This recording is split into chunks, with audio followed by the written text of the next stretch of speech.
thank you everybody, and thank you ISCC Canada for having me here. As you said, I am Byron Holland, and now I'm going to close this so I can use the surface. It's a real pleasure to be able to speak at this inaugural event at the ISCC Canada Symposium. CIRA has long been a supporter of ISCC Global, and since the very earliest days of ISCC Canada. So it's really wonderful to see it off and running, to see a full house, to see well-known faces, or well-known to me, as well as many new faces. And that in itself is extremely encouraging. As most of you probably know, CIRA operates the .ca registry and the DNS, the hardcore infrastructure that underpins that registry. But we also work right at the heart of the internet governance ecosystem. And I hope I'm not speaking out of turn. It's sort of a very Canadian thing to say. But the truth is that CIRA, along with our friends at Industry Canada, at Foreign Affairs, at ISCC, and many others in this room, I would say punch well above our weight in the global internet ecosystem.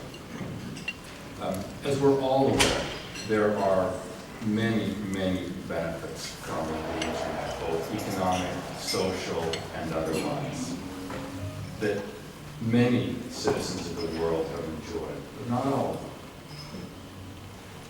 A free and open internet is something that we should be able to deliver to every citizen of the world. And I believe that it is incumbent upon us, Canada's internet community, to do everything we can to preserve that free and open internet. Here. As you heard from the previous panel, I think we're at a unique moment in the evolution of the internet. We're focused right now with an opportunity to renew some of the organizations right at the heart of the internet.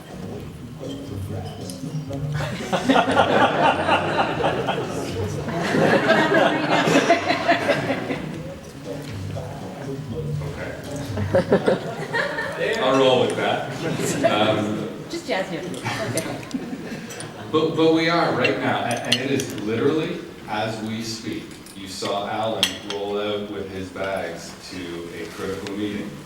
It is as we speak, we are talking about renewing some of these critical institutions right at the heart of the internet. And I think by doing so, we have the opportunity to mitigate some of the really important challenges that the internet is facing right now.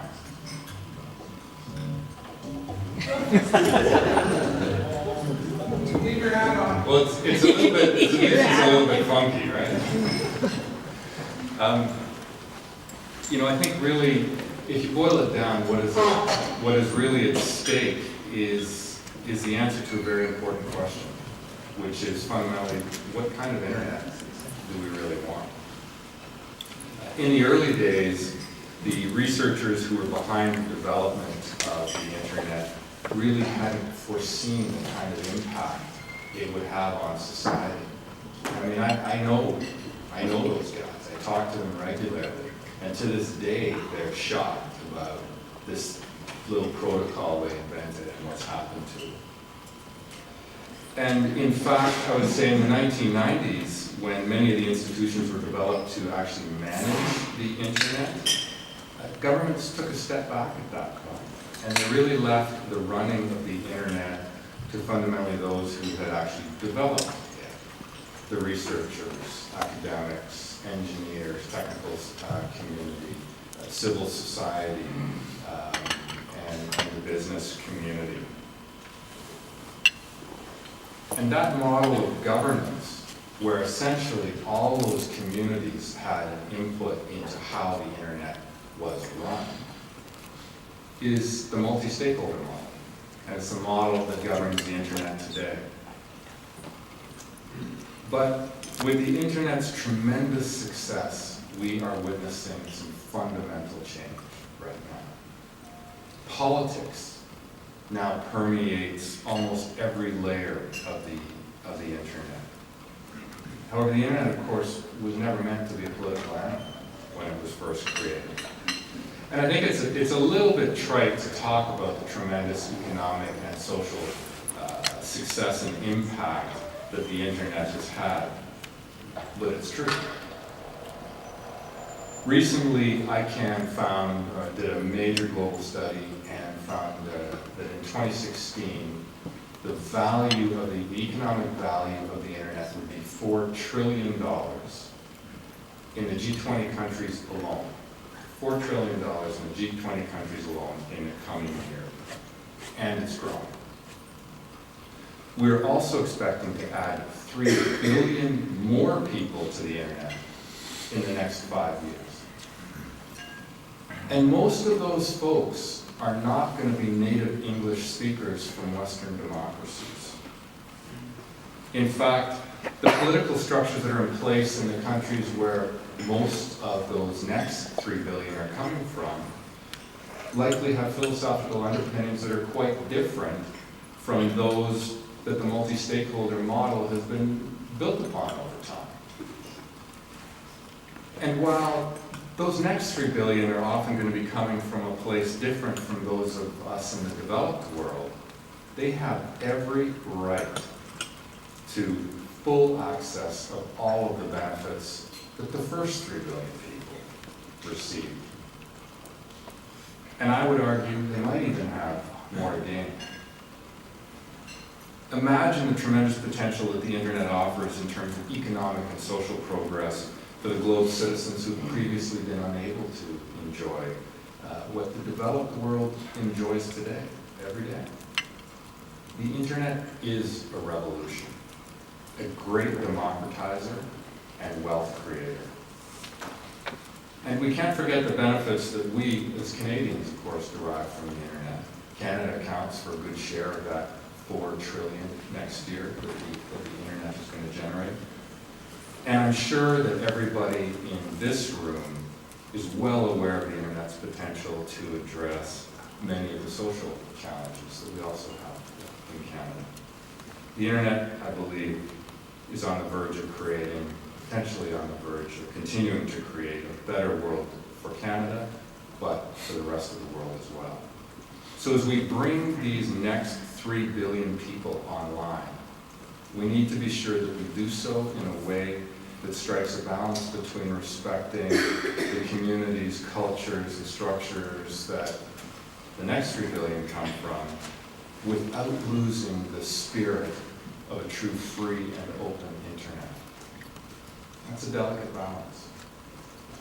And because it is that ethos and governance model, the multi-stakeholder model, because it's that model that has enabled the success that the internet is today.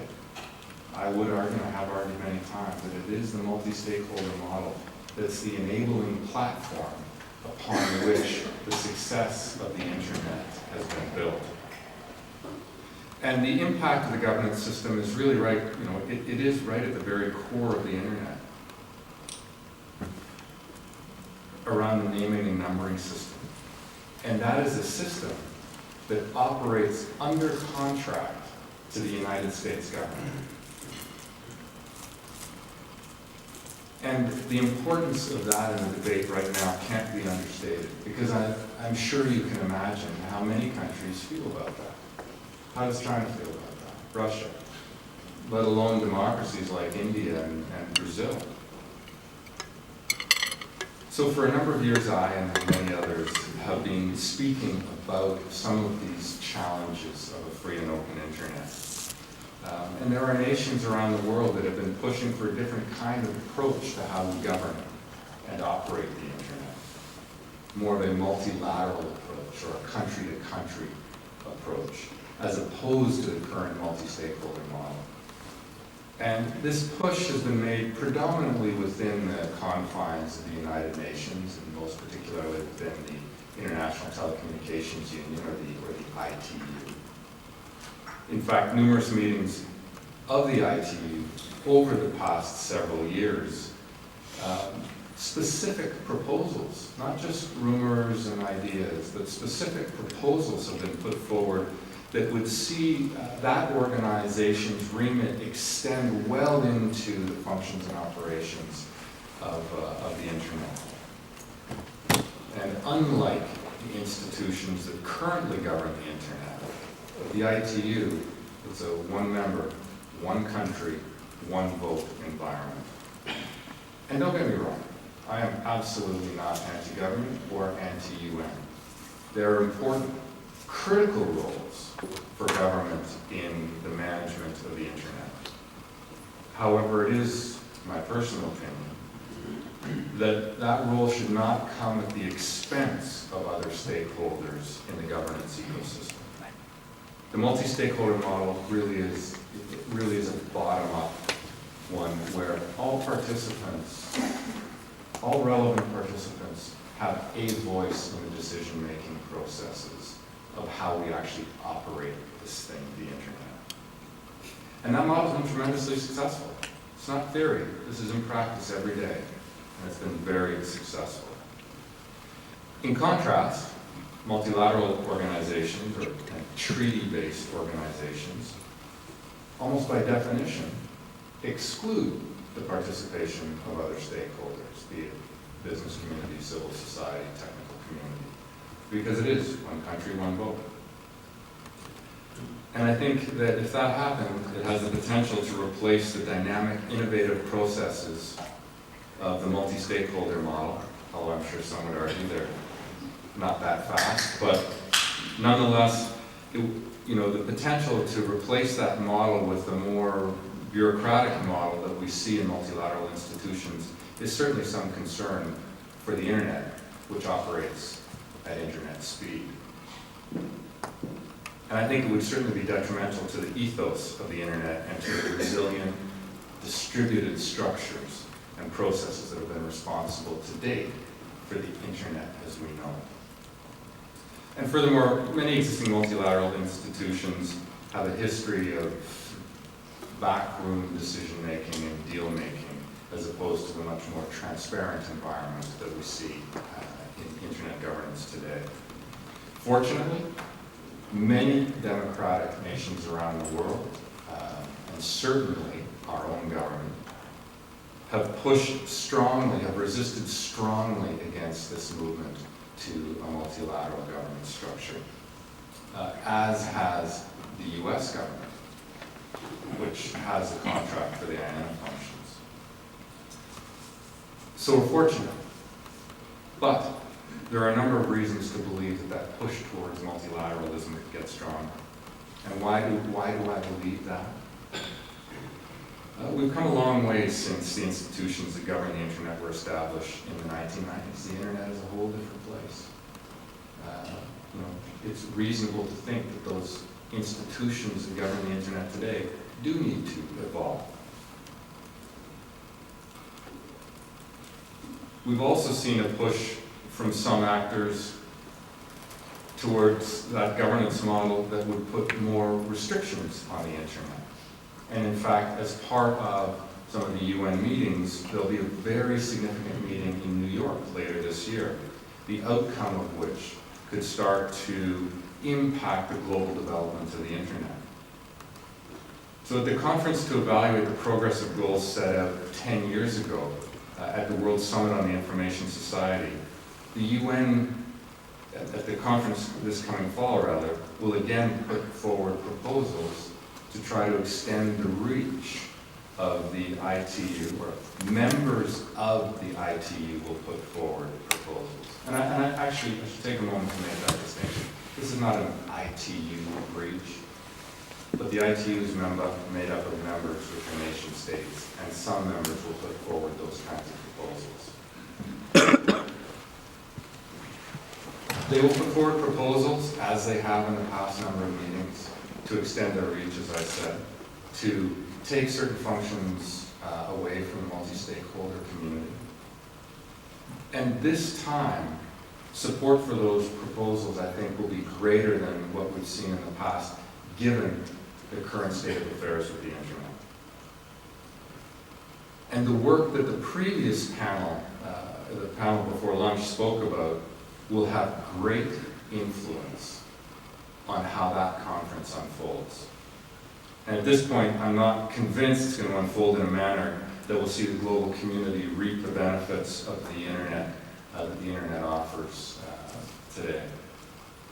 The degree to which US politics can affect the IANA transition discussion is extraordinary, and something that those on the inside of the internet governance world, I think sometimes fail to take as seriously as they should. You know, 2 weeks ago, Jeb Bush, Republican contender, you know, the favorite of the Republican establishment, came out publicly in opposition of the IANA transition. So this issue has some legs right now in the presidential debates in the US right now. You know, and I think it is actually quite notable that a presidential candidate or a Republican candidate for president would actually comment on what is essentially a set of very technical functions of which the US has oversight. But I mean, a set of technical functions. It's the kind of thing that typically makes presidential debates. Well, it shows great concern about cybersecurity. That's the context of his comments. And the linkages that he and many like him make between that and internet governance. And that is very important for all of us in the governance world to pay very, very close attention to. Whether or not it's a valid linkage is completely beside the point. It is a linkage being made at the top of the political food chain in the US. And what Bush is saying, and this is roughly, I think this is a pretty direct quote, we need to do more to protect ourselves on the internet. We Americans control it now, so we just can't give it away, which is how it's being framed in the Republican debates right now. So what do Bush's comments mean for a free and open internet? It means, quite frankly, that the issue is becoming highly politicized in the US right now. And let's not forget, as we heard earlier, that the IANA stewardship transition will very likely need approval from Congress, Republican-dominated Congress. And that means for us in the internet governance world that the game is changing. It's not just about our world and how we want to organize it. There are significant external factors at play. And to some degree, this leaves us with two competing perspectives as to how to proceed. The popular one right now, or certainly the most popular one right now, sees the IANA transition as the primary opportunity to secure meaningful accountability for all of ICANN, and that this is the opportunity to put every accountability measure that we've always wanted vis-a-vis ICANN into the sync with this one lever we have, which is the IANA stewardship transition. It's the whole package, or nothing. And to some degree, that's how it's getting framed. The contrarian perspective, or the other side right now, perhaps it's the real politics side, looks at this and says, we have a narrow window of opportunity, one that has a hard close date that is rapidly approaching, one that has a hard close date dictated by external forces and Washington politics, of which the internet governance world has very little ability to truly control.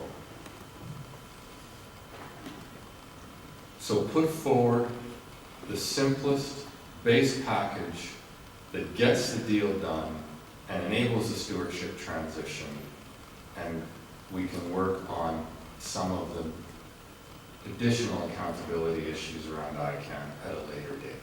In other words, put forward what NTIA asked for and not much else, but get the deal done. I would argue that Larry Strickling, who's a top bureaucrat on this file in Washington, is likely a proponent of this view. And he has told us, and by us I mean the internet community, and I quote, "We need an accountability proposal that anticipates and answers any question anyone might have about the plan." And I think that by anyone, Larry is referring to the US Congress, which has before it legislation, the .com Act, which would require Larry and his colleagues to certify accountability that the proposal meets US government established preconditions for the transfer of the IANA functions. When we divine the tea leaves, or when I divine the tea leaves and read between the lines of a bureaucrat who's participating in a multi-stakeholder process, who's trying to give guidance without telling people what to do, Larry is saying to us loud and clear, we gave you a framework, we gave you 4 key criteria. Get those done and get a package I can sell and defend on the Hill. And the more we pile into it, the more risk we take. Whether you like that or not, that is what I believe Larry is signaling to us. Ira Magaziner, who was a Clinton White House advisor when ICANN was being formed, in the 1990s, he weighed in on this issue as well, just recently, I think in the past few days, and sent a letter to the CCWG and to ICANN, advising the accountability working group.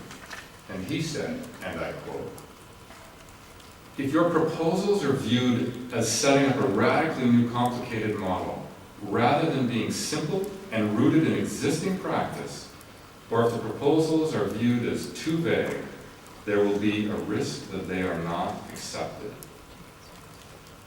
It was a very polite letter, very constructive and very helpful, and framed or articulated in a very nuanced way.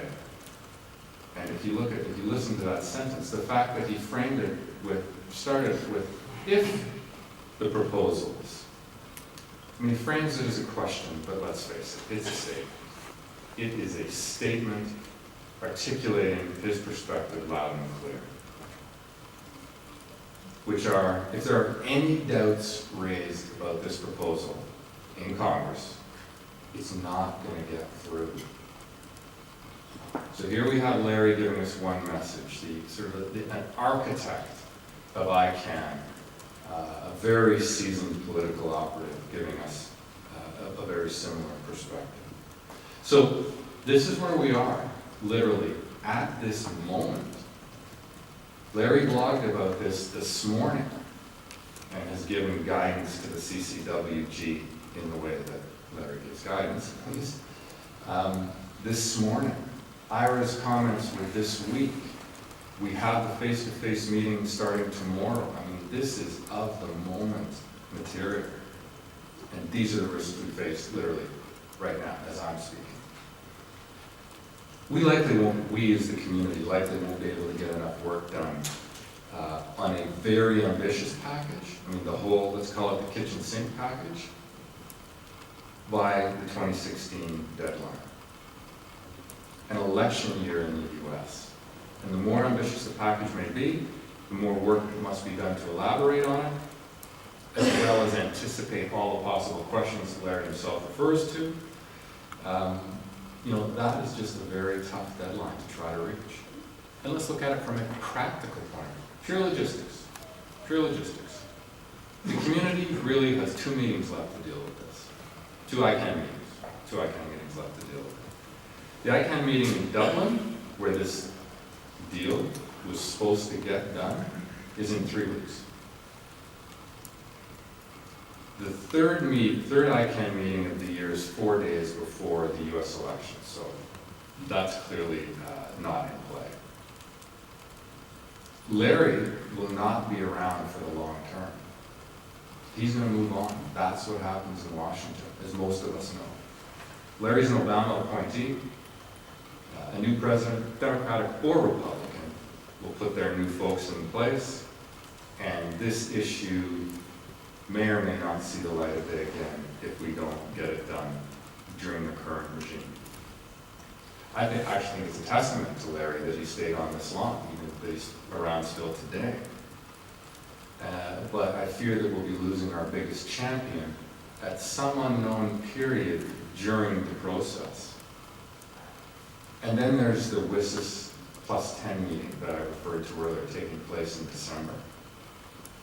There are rumors, and certainly more than just rumors, that within the UN, spearheaded by certain member states, Russia, China, some of the usual suspects, will vote in favor or put motions forward in favor of more direct intergovernment involvement in internet governance.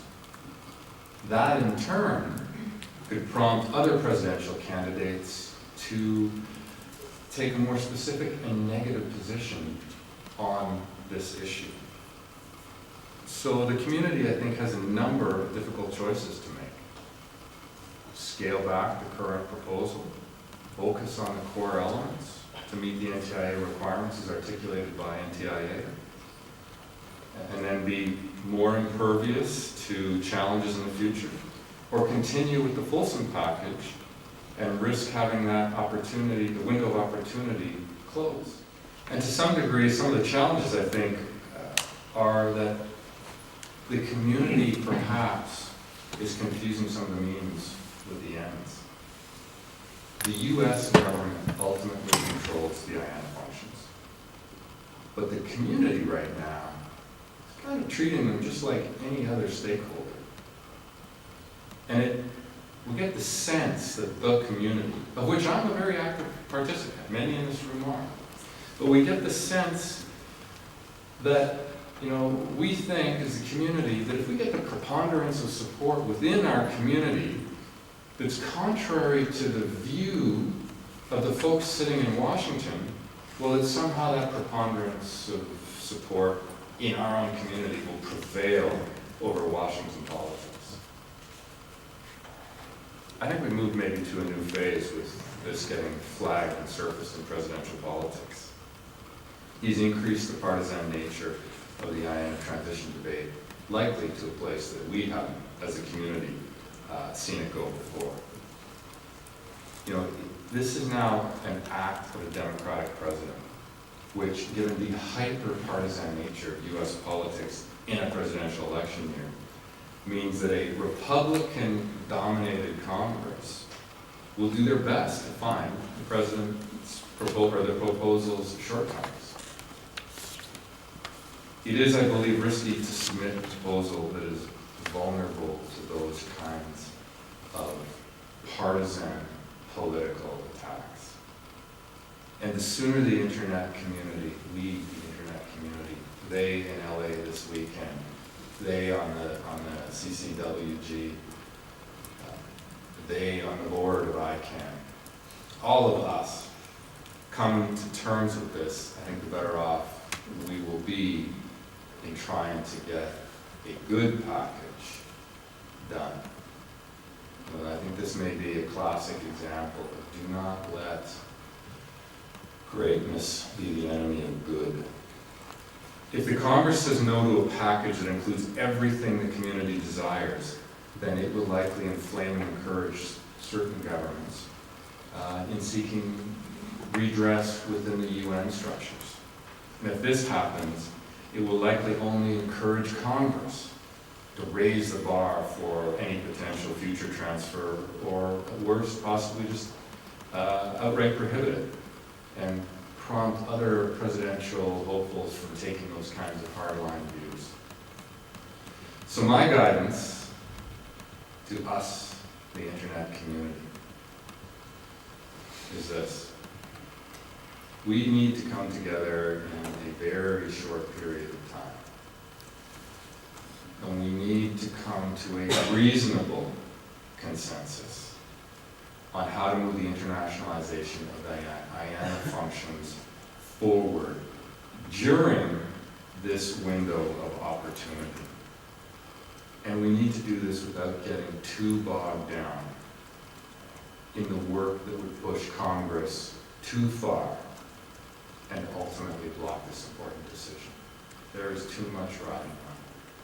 And by doing so, we will ensure that those in the world who can benefit most from what the internet has to offer right now, in terms of economic, social, political development, will gain access to the internet that we know, and the benefits that we not only know, but we experience.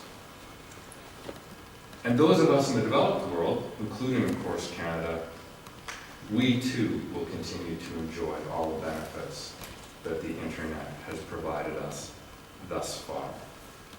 So we need, in the course of the next couple of months, to get this deal done. Thank you. You're here.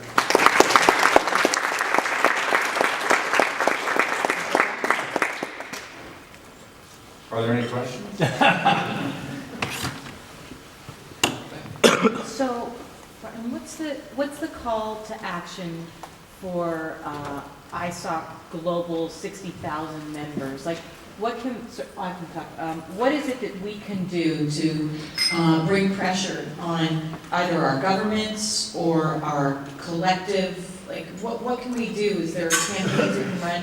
What's the key message that we need to be delivering, which is either A, depoliticize this issue, this isn't a football, or is it and to remind candidates on stage through our Prime Minister, whoever that lucky person might be in the coming weeks and months, to be able to say, stop making this football, this is too important to screw up, I think we all agree that this is the right way to go, stop it? Or is it collective Canadians, Americans, and others say, like, what's the message? Like, what can we do, really, to help affect change and to do the important work that you are doing, to raise it to a level where politicians will actually hear their constituents rather than the vested interests that they might be listening to on the inside to say, it's political football, this is good for us, just make it work. That's a big question, and quite a few in there. But let me take a stab at it. So the one thing, and it isn't just because they're here in the room, I know they are, but Canadian government is actually doing, I think, a great job right now. They've done a great job in WIC and Dubai, and the UN Plenipotentiary years before that, and continue to do that, to be involved, to be educated, and to push in what I would consider the right directions. So we have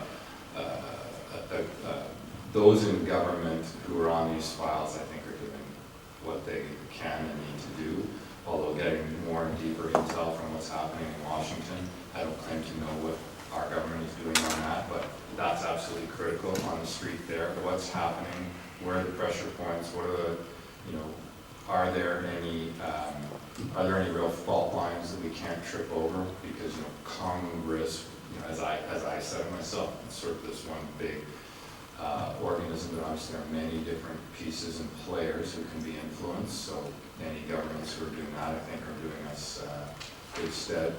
As far as us on the ground, I mean, this is a multi-stakeholder entity. So all of us, ISOC in particular, is the fundamental essence of your question, educating your communities, having them be literate in the subject, but it's got to be in short order. I mean, this is a now moment. And speaking to ICANN board members, where you have influence and opportunity, speaking to CCWG members, where there's opportunity, educating them, making submissions. I mean, the part of the beauty and some of the challenge of a multi-stakeholder governance model is that we solicit input and feedback, right, through processes, be it the actual IAM transition working group or now the accountability working group. Each have had multiple opportunities for input and submissions, and they take it from anybody. So clearly an ISOC chapter will carry some weight. ISOC Global carries weight. Feeding into those processes is absolutely critical. And there are formal deadlines to put feedback in, but any kind of feedback and input like that will be critical to it, and getting your membership mobilized to deliver those messages would be, I think, a critical value for ISOC. And I'm hearing the key message is, good today is better than perfect tomorrow. Well, I think there are two takes on that. That is my take. There are many, and there's probably some in this room who are going to argue the opposite, that we need everything, because they will take that stance. And I respect it, that, you know, we have one lever right now. That lever is called ionic transition. And when we pull that lever, we better get everything we need in it, because we've only got one chance to pull it. And I get that. But we don't want to do it at the expense of getting no deal where there's no foreseeable future of a deal. Because as I tried to articulate in my presentation, if we don't get a deal done, many in the world will see it as a failure of the multi-stakeholder model itself, and a testament to the fact that that model of governance cannot deliver a future internet, and therefore it needs to go to the old tried and true and established UN structures like the ITU, which do great jobs on many things, right? I mean, spectrum and satellites don't fall out of the air, and radio. I mean, the ITU does lots of great work. The internet is not its remit. And that's the challenge here. If we fail, it's a failure of the multi-stakeholder model. It will certainly be positioned that way. And then you have what I would say is a cascading series of events that are likely outcomes.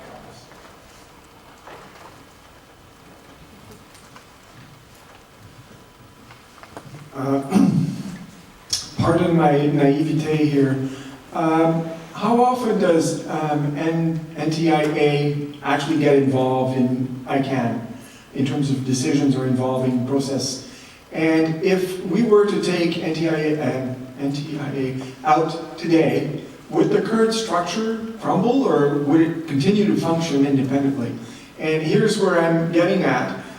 If you are at an impasse finding the proper full-blown solution, why not just do like Canada did when it repatriated the Constitution, make a policy on how to amend the group's Constitution? Once that is done, you keep the current one and you evolve it over time as needs change. Would that work? Would that be simple enough? Just, you know, decide how we can change it and then change it later? That is for sure the first time I've ever seen or heard anybody draw a linkage between the Canadian Constitution and what's happening at ICANN. I might pull it out at some point in the future. Does NTIA participate in ICANN writ large? Yes, in a subtle way. Certainly they don't stand up and tell the community what to do or how to do it or anything like that. They are always present in ICANN meetings and many other meetings. They interact with the community at a personal level very openly and freely, especially the two primary point people on it. They don't stand up and speak and tell people what to do. From time to time, Larry will give a speech, and I encourage you to read his last blog, because that will give you a flavor for when he delivers a speech. That's the type of thing you would see in it.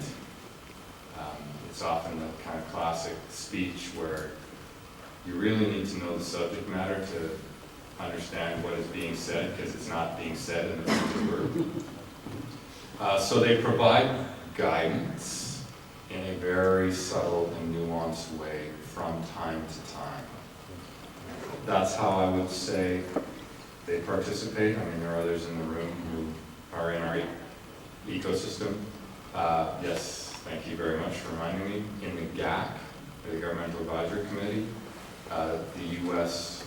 does have a seat there. They participate as a member of the GAC, and the member there is from NTIA. So that's specific to that advisory committee, but they do, yeah, that's a good point. They do participate there as well. If you pulled them out, yes, that is an issue. They are the backstop.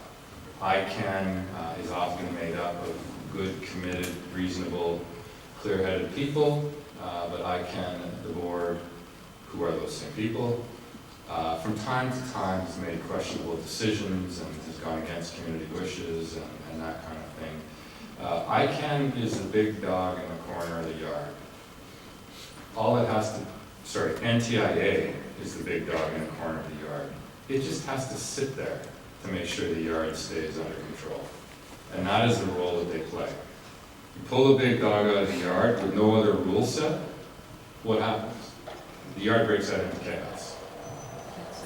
So I would argue NTIA, in a sense, even though they, quote, don't do anything,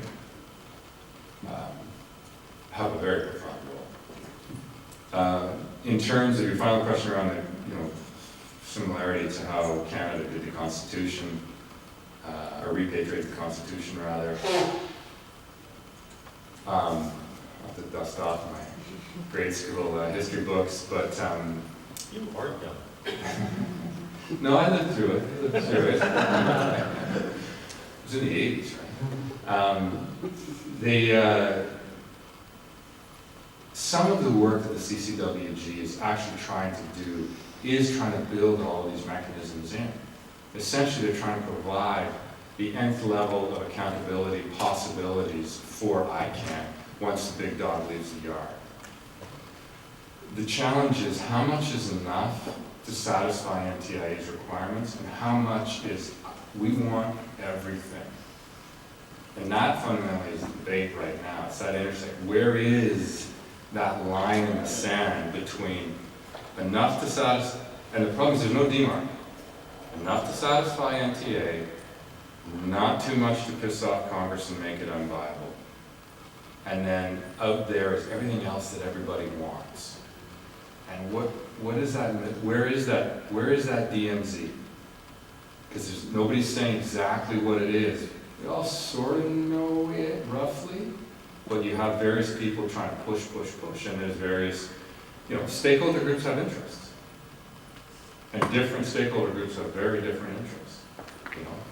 U.S. business community has very different interests than segments of ALAC or the civil society community, like very different. Who articulates them? What gets in? What's in that DMZ that's acceptable? What are people pushing for that's clearly way outside? I mean, that is the debate that's happening right now, and literally going to happen this weekend. We are potentially, I don't want to over-dramatize it, but we are potentially at an inflection point this weekend, depending what comes out at the end of the 2 days of meetings, could dramatically alter the course of the dialogue in the direction that internet governance takes. Anyone else bold enough to ask a question? Conrad.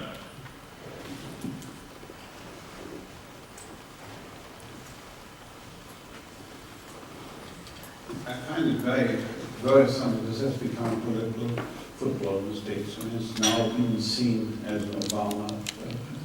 So if that's the case, for it to pass needs Congress. So basically Congress has to, not to saying that some of the leading contenders in the Republican Party say don't do it, has to do it and give Obama a political victory to some extent.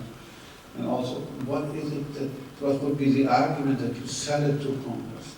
What's in it for the states? I mean, very primitively, we are in control now. Why are we giving that control? And I've been thinking, listening to you, I've been thinking, how would one actually do this? I mean, obviously get the business community on side to advocate for it, but I can't see what is the real advantage that one could use, or the argument would kind of why it is in the US's interest to do this. So that's a great question, and sell may be the wrong word. See, if you peel it back, essentially what happens is the U.S. government, through NTIA, has a contracting vehicle or a contract for the IANA functions. And that contract is effectively with ICANN to run the IANA functions. What NTIA has to do, in a sense, is not sell a new proposition. They just don't renew the contract. So, and there's a very important difference here. They don't have to push something new to get accepted. They just have to make sure that the contract can die on the vine and not have to be replaced by something new. In order to do that, there's a process by which the U.S. government has to certify that what's being done now will be accomplished by the new vehicle in the future. So there's an important difference. It's not like Larry has to march up to full house and sell them on doing something. The structures, all they have to do is prove that the new vehicle meets the requirements of the current contract effectively, and then they can just let the contract expire. That's what's happening. So that's a sort of important nuance, which certainly was not part of what my talk, but that is a key thing. So, you know, he's not selling it per se, though of course Larry and his team and others from all sides are on Capitol Hill selling their perspectives into the key leadership positions in Congress. And it is working. You know, I tried to convey that, you know, all of a sudden these set of technical functions are now becoming politicized in a way that's not helpful to getting a deal done, most likely all of us. This, you know, another part of the question was, what possibly could Congress see as a good reason to do this, right? I've got it now, why give it up? And I think that people who actually see the broader picture can see that if this doesn't happen, then the potential for a lot more bad things is very, very real. So those who understand that, of which NTIA assures me there are many, get that and are supportive. And those that don't understand it, ideally you need to educate, and then there are some who simply don't care because they have other reasons to oppose it. So hopefully that addresses, provides some color on the issues you've raised. Byron? That's great. Thank you. Clear. And well organized. Sessions. The first one is kind of the first idea that we had around forming this conference, and really has to do with how internet traffic is routed that originates in Destiny, Canada, and what some of the legal and policy implications of that are. I'm happy to be here today as moderator of this panel. I'm not going to take up much of your time to introduce myself. I think many of you know me. Those who don't can refer to the bio if you're so inclined. Without further ado, I'm going to allow invite each of the panel members to come up, introduce themselves, give a few remarks, and after that we will have some questions and discussion. So Christopher Parsons, if you could start us off.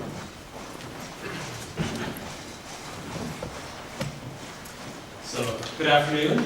My name is Chris Parsons. I'm from the Citizen Lab at Munk School of Global Affairs at the University of Toronto, as I have the long title. And my background is on third-party access to telecommunications data. So, I'm going to be discussing what a colleague of mine, Andrew Clement, through the IX Maps project, has termed boomerang routing. And sort of the title, or the way I'm trying to capture on my remarks, is around the idea of the boomerang effect. So what I'm going to start is just speak to you a little bit about what boomerang routing is, why it's an issue from a privacy or national security sort of perspective, which is where I come out of. Then I'm going to go to, okay, so what if more data stays within Canada? What are the implications of that?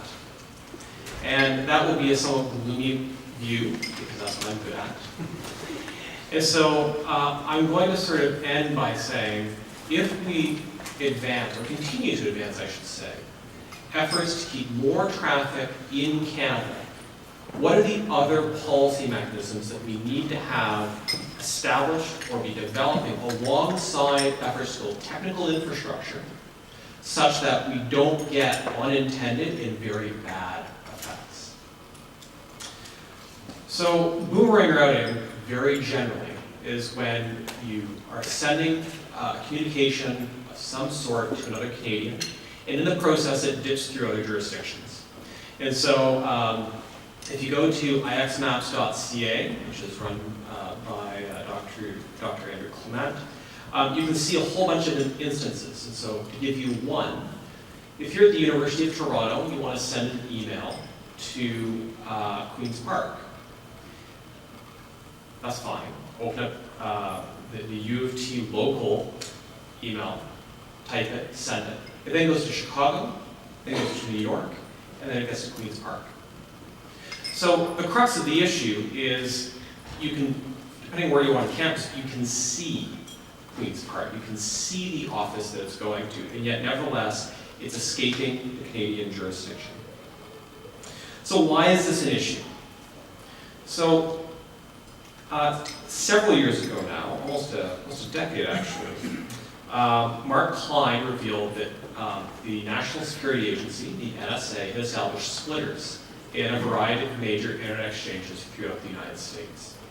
And what the NSA was doing was copying or analyzing all traffic going through those AT&T data centers.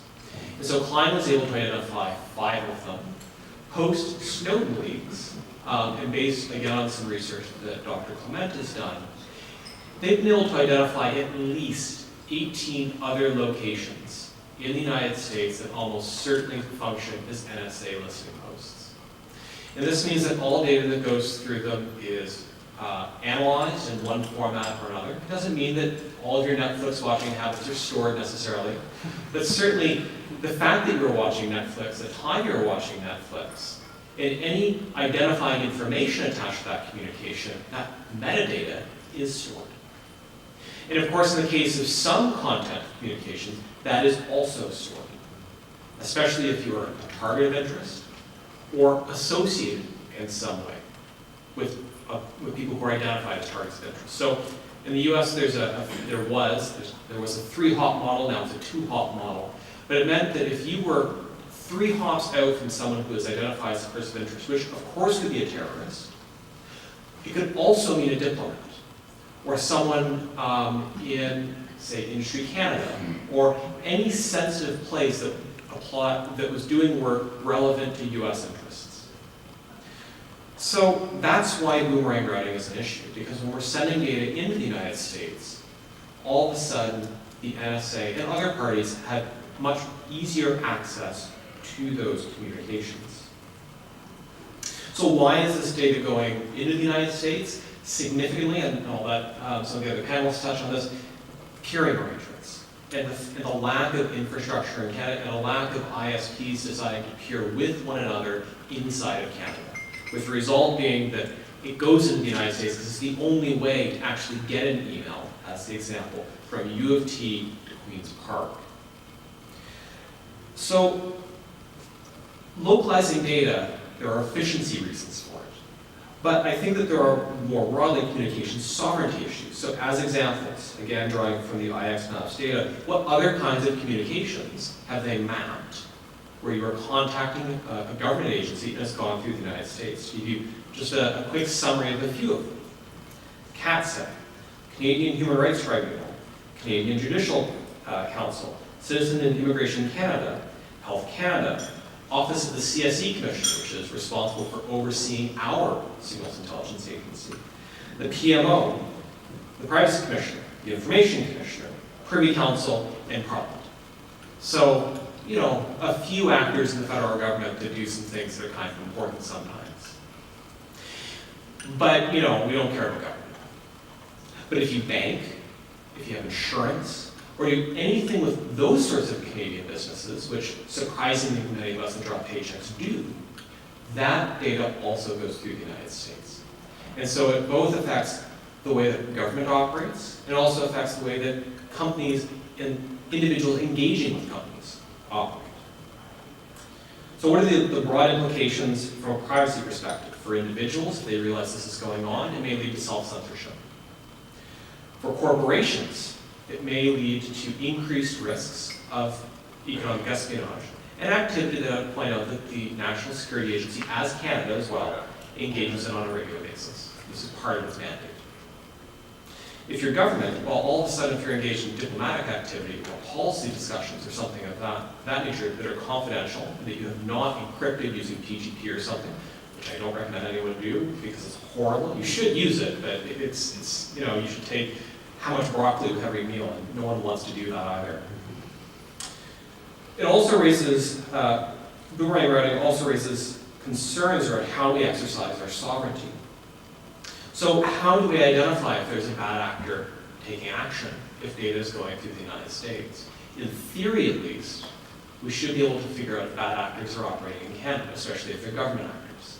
But how can we do the same going into another jurisdiction? And even if we are proactive in doing that, which I would hope that a government of Canada does, how would citizens know? Because of course, any engagement with the NSA or other security agencies dealing with this kind of surveillance is going to be a national security issue. It will be classified. And thus, even if government, sections of government perhaps, are satisfied with the state of affairs, how can you communicate that to the public and how the public will believe it? Especially in a post-Snowden era, where cynicism, at the very least, is at an all-time high. And then finally, this is another issue of why some of the implications. When you are engaged in boomerang routing, you're leaving Canada, sort of obvious. But it also means you lose your charter protections, so it pops across the board. And so the privacy protections that we assume we have vanish because we're going to intermediary parties based on how existing contracts with peering operate. So let's say we get less boomerang. That'd be great, right? So it doesn't mean that Google is necessarily out there, or Facebook, because they have to have their data centers in Canada. So there's still going to be a lot of data going into the US. It also presupposes continued investments in domestic routing, in data center development in Canada, and some way of incentivizing ISPs to peer in Canada. So let's imagine all that's possible. And there's different policy prescriptions you can imagine to try and pull that off. What does that mean? So here I want to be negative. What are the advantages of going into the United States? They have a terrible transparency system. It's hard to know what law enforcement in the US ever does. The Americans are so much better than what we do in Canada. So in Canada, as an example, when we have more data routed through Canada, stored in Canada, it means that more Canadian data will be subject to Canadian law, which is not necessarily a bad thing, except we don't really have an understanding as to how Canadian authorities exercise their powers today. So putting more data here now gives them more information, but we don't know under what terms, how often, and so forth. Moreover, if you're concerned with the NSA, it's a fair concern. Currently, because of the bifurcated nature, or because of the non-bifurcated nature of our work, because of all this boomerang routing, because American stuff comes here too periodically, the NSA regards North America as effectively the same for privacy protections. And that's not great, because the Americans have really bad privacy protections generally. But Canadian and US citizens have generally equal levels of protection because they can't filter it out very well. As soon as we put more data in Canada, you can start filtering out, here's the US, here's the Canadians. So all of a sudden they can change, they can tweak privacy settings so Americans get heightened, Canadians, well, you get what the British get, which is not all that great. And then there's the broader problem. So let's say it comes here. We have our own spy agency, the CSC, the Communications Security Establishment, and that agency monitors our communications in Canada today. They collect metadata. They run experiments on metadata. The Wi-Fi scandal, which you may recall when the CBC broke it a while back, that wasn't, CSC was initiating an experiment. It was they were going in their existing data stores and running tests and experiments, and after which they spun it out into real world programs. So it's collected in Canada, but we have to be more worried than it just being collected. Signals intelligence, surprisingly, CSC doesn't kick down your door. The RCMP does. And Mandate C authorizes CSC to provide assistance to the RCMP and CSIS and others when CSIS or the RCMP come with a warrant.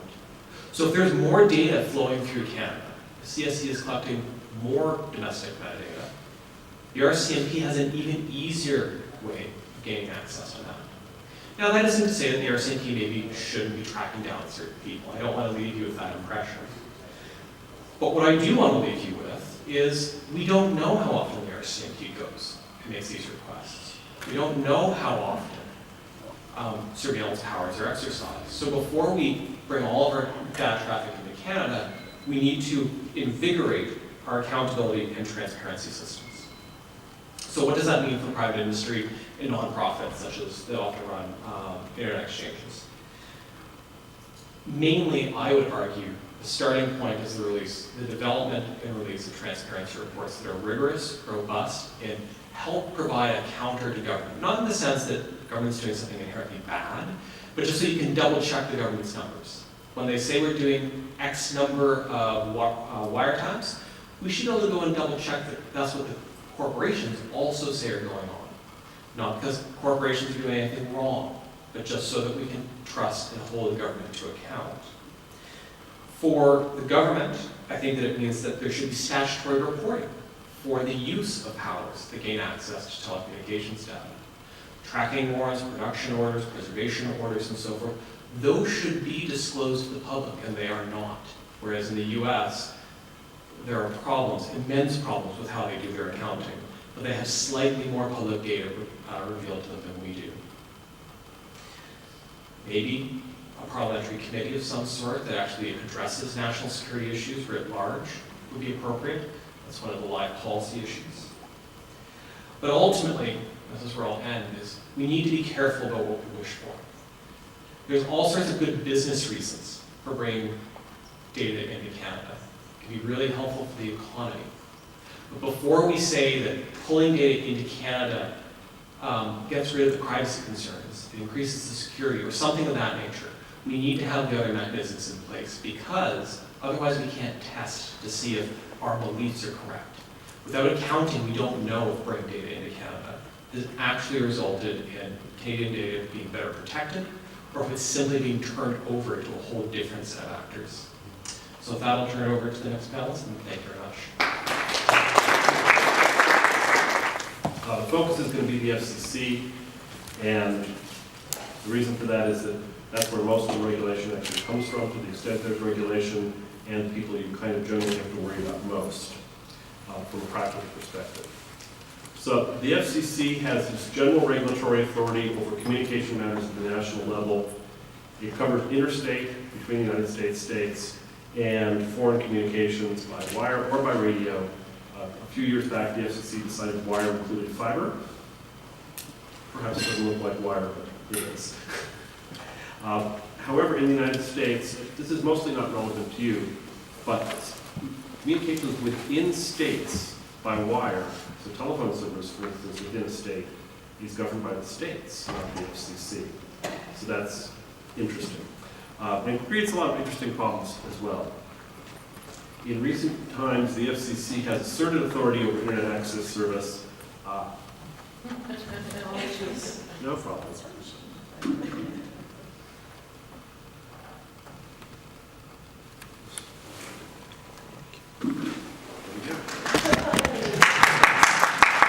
Excellent. Okay, so to go forward, I can use the clicker? Yes. Okay, here we go. I don't know where that slide came from. All right, so here we are. Recently, they've asserted authority over internet access services. That is, to say the least, hotly contested. The particular court case that's on it right now in the United States, earlier this week, the briefs by people who were interested in the case but were not parties, who were on the FCC side, were filed, and there were something like 20 of them, which is a lot.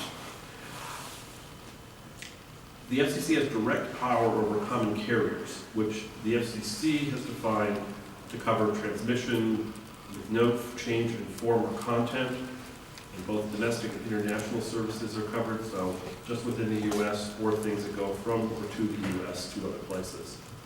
Historically, there's been no direct regulation of internet service.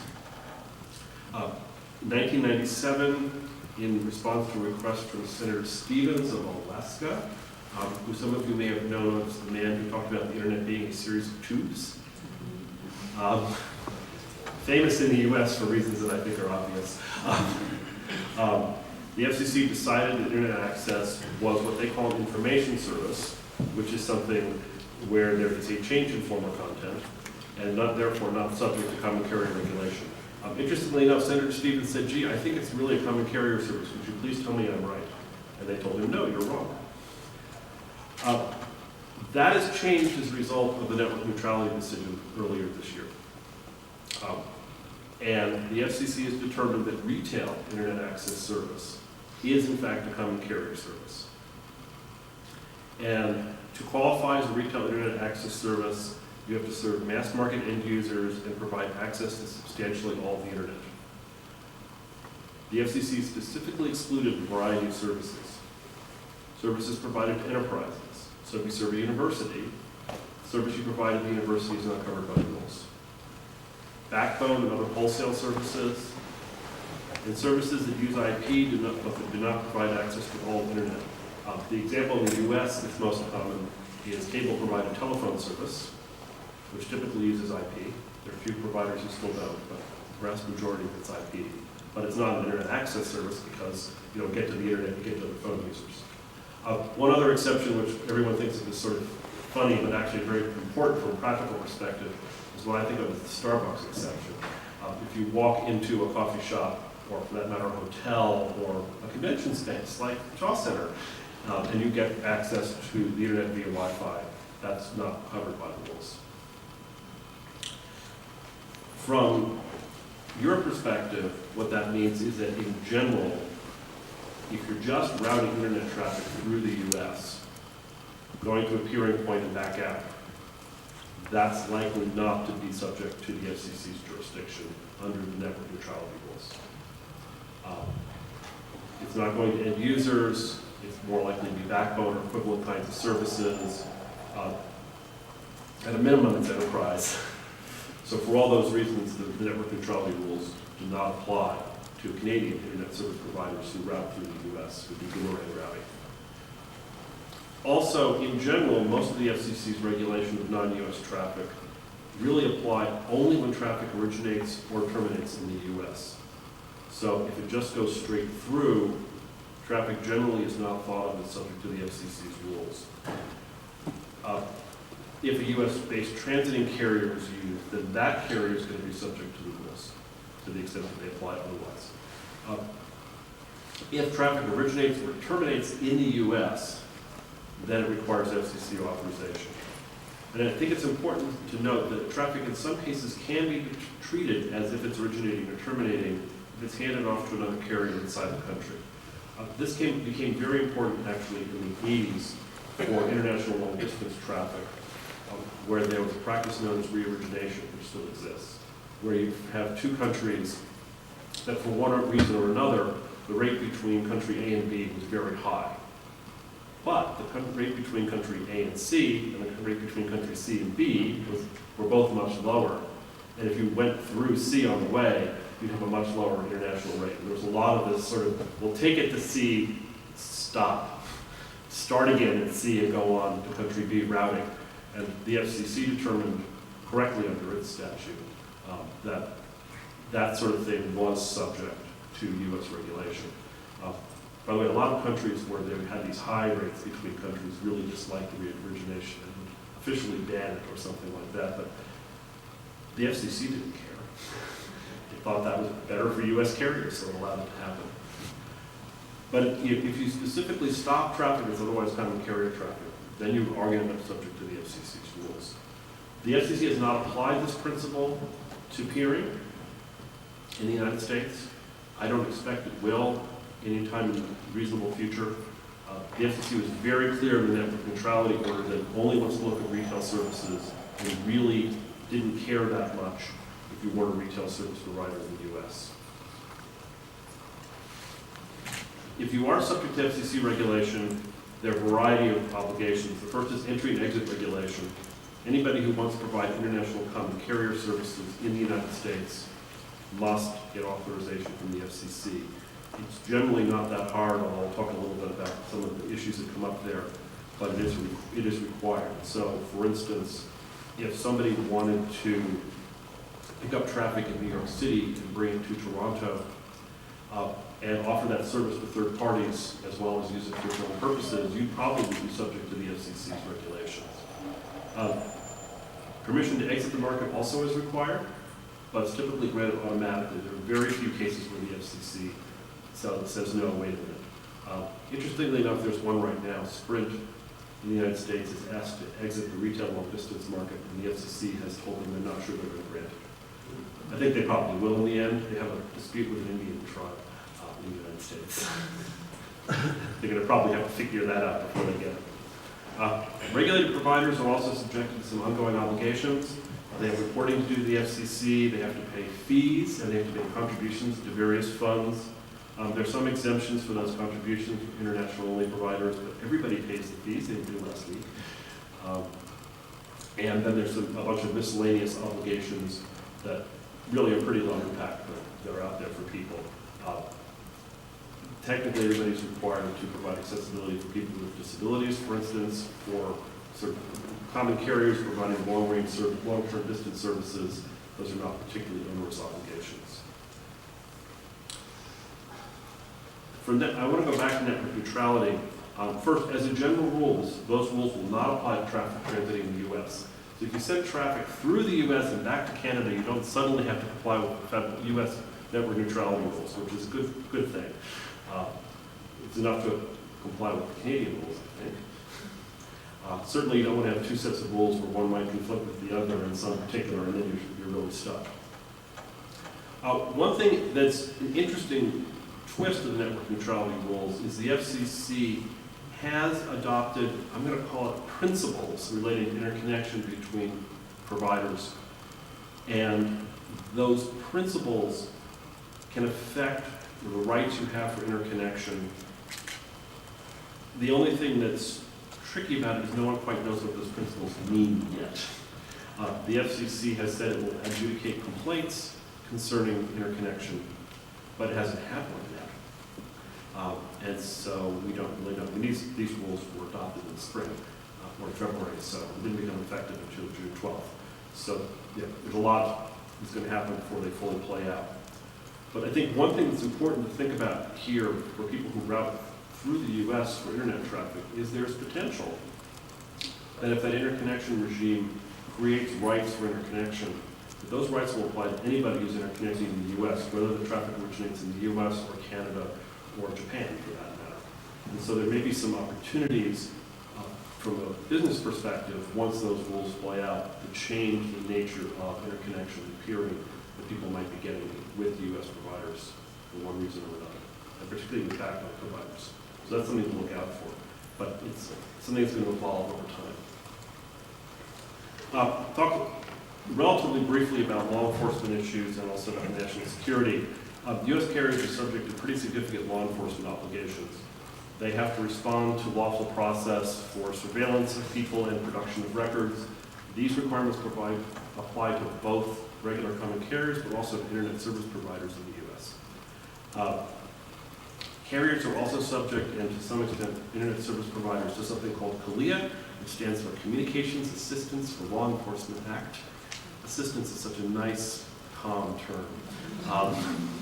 CIRA actually requires very specific network capabilities to comply with surveillance requests.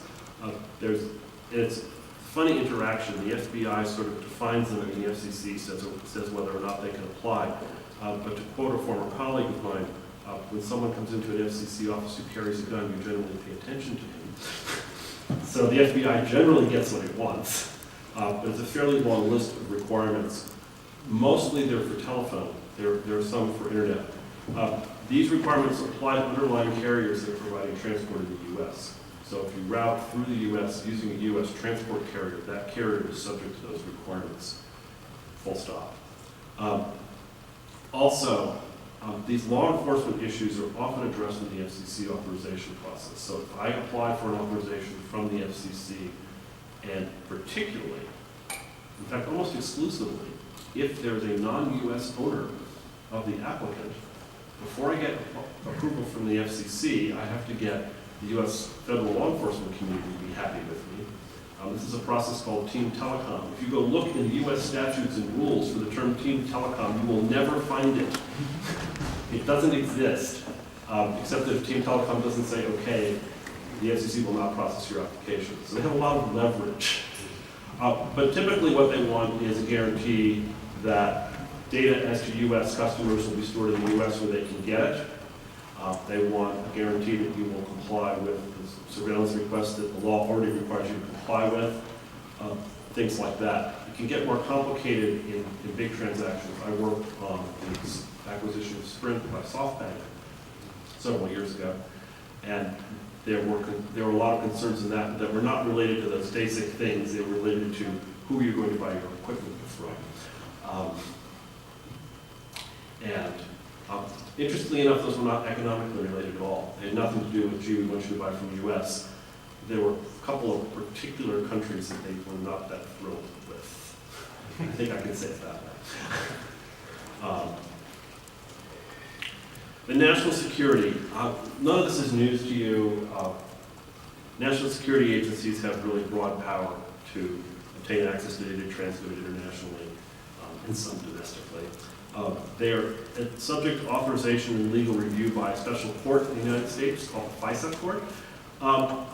That court pushes back sometimes, but not often. I actually know one of the judges sits on that court, and she's a pretty tough cookie, but nevertheless, in fact, she's associated with some of the complaints about NSA pushing too far. But the truth is that they get 95% plus of what they asked for. Sometimes you'll talk to people about it and say, well, the judges will push back, someone will modify a request to narrow it. I'm not convinced. But, nevertheless, there is at least some theoretical oversight. The problem with the oversight, honestly, is that no one ever sees it. The applications are secret and the orders generally are secret. And so how you can tell whether or not they're getting everything they want, whether there's adequate oversight is hard to know. I think, as suggested a moment ago, that some of the transparency reports are helping a little bit with that, in that you're getting a better sense of what kind of requests companies get. But not everybody does them. Not everybody does them well.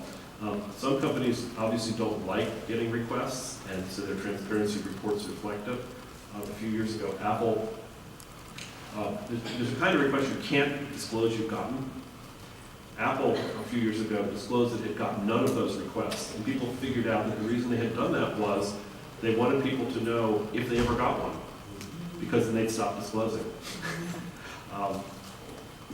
That's very Apple-like. But there's just not a lot of transparency to this. Typically, not exclusively, the national security agencies are not supposed to have power over purely domestic U.S. traffic. They leave that to the FBI, which is subject to a little more scrutiny. But any non-U.S. traffic transiting the country is subject to surveillance. A few miscellaneous points. Most U.S. law relating to content doesn't really apply if the U.S. users don't have access to the content. So copyright, trademark, defamation. You're not committing defamation in Chicago if you say something really horrible and untrue about Donald Trump. And it's really intended to be sent from Toronto to Halifax. Just because it appears in Chicago, that's not going to give Donald Trump the ability to sue you.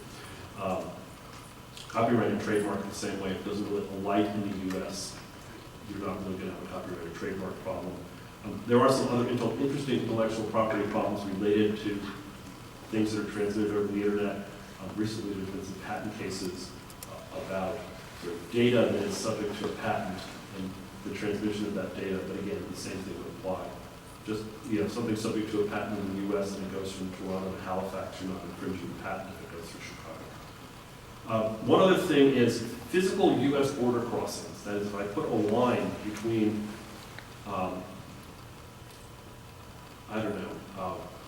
the nearest land point in British Columbia to the nearest land point in Washington State, you require approval of the U.S. State Department to do that, which is kind of interesting. They're concerned about a couple of things. One of the things they're concerned about is they don't want big wide tunnels that people can go through. Although I understand they're less concerned about those on the Canadian side than they are on the Mexican side.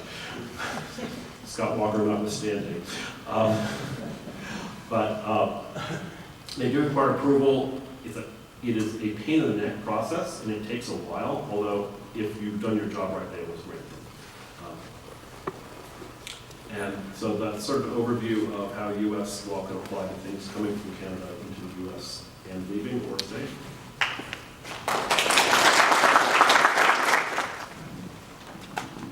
Good afternoon, everyone. I'm going to keep my remarks relatively short because you heard some of my viewpoints on this stuff this morning, and I'll get us to the panel discussion soon. But I found some of the remarks that came up interesting in terms of, particularly Chris, when we talked about boomerang traffic, and one of the reasons that it happens is because of the lack of the IXP infrastructure. We had that problem, as I mentioned this morning, years ago, where there was only 1 or 2 IXPs in Canada, but recently we've got a lot more IXPs that have popped up on the map. What we have found more to be the problem isn't the lack of infrastructure, it's the lack and the willingness of some of the ISPs, particularly the larger ISPs, to want to participate and actually peer at those exchanges. And it's a commercial problem. They take a look at the people who want to peer with them, and they view them as customers as opposed to peers in other networks. So they're happy to sell you connectivity and transit to their network, but they're reluctant to just peer with you on a settlement-free basis and peer. And as a result, we end up with the boomerang examples like the one that I put up on screen this morning. And it raises an interesting topic of, in the interests of our security, with some of the issues that have been addressed, should these networks be mandated to peer? And to peer with the other networks at the Canadian peering points. In particular, it's hard to go and tell these networks how they want to run their business and mandate them to operate their networks in a certain way, but you can do it different ways by putting it in requirements for RFPs. If you wish to bid on our RFP for internet connectivity to our hospital, you must peer at a local peering point and peer openly with people so that those traffics, maybe the x-rays or other diagnostic images or medical files, don't get transmitted to someone they could be intercepted. Same way with government contracts, perhaps shared services or whatever branch of the government that's involved, either on the federal level or the provincial level, could be put in their bid documents. You want to sell services to the government, you must make efforts to keep that traffic local, you must peer. So these are our topics that I'm sure we might get to as we're having our panel discussion, and some things to think about. Look forward to it.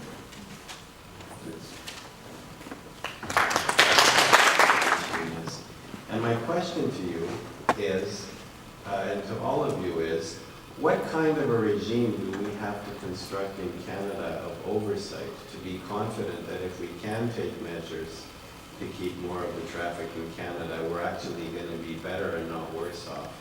What are some of the ingredients of that oversight? So I think that the first thing is, right now, we don't have a baseline. So as it stands right now, provincial and federal governments are required by law to disclose how many interceptions they conduct a year. And in research that I've been doing for the past several months, you'd be surprised how hard it is for governments to give up that freely, publicly available information. B, you'd be surprised at how many of the documents are inaccurate. And C, the relatively few numbers of intercepts that happen every year.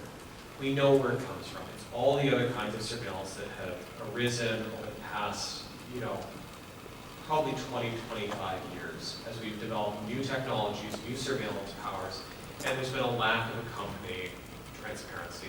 And by that I mean statutory requirements on an annual basis to report. So I think what we need at the governmental level is statutory reporting.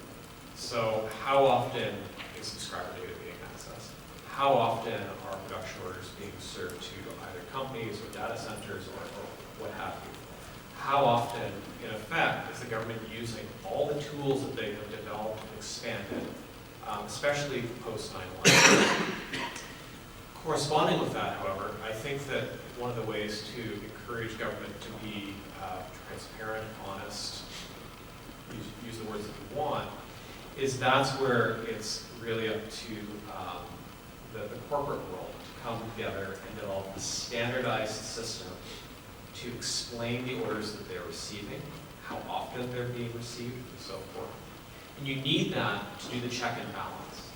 So as an example, the CWTA, Canadian Wireless Telecommunications Association, released a statistic that there were 3,000 interceptions. I think it was 2011 or something like that, 2011, 2012. That's not a lot of interceptions. But then when I'm going through the transparency or the interception reports, I'm waiting for the province that's going to like give me the 2,000 or whatever I'm going to need to get anywhere near that number. And so I don't want to say that the CWTA has done anything incorrectly or something like that, but we don't have a way of checking and verifying information. And that means that you have different groups, different governments accounting differently. So good, strong standards. And then, as we develop a more robust sovereign internet infrastructure, if you want to call it that, then we can actually, with that measure in place, start seeing, okay, what changed? Has anything changed? But I think that we need that kind of infrastructure in order to understand what the effects are, if any. Without it, I think we're really left with patriotism and emotion, like hooray, we're away from the Patriot Act, and not really realizing that, there's a lot of national security investigations, criminal investigations, so forth going on in this country, and we just don't talk about it because as Canadians, we like to talk about the big bad United States and less about our own dark closets.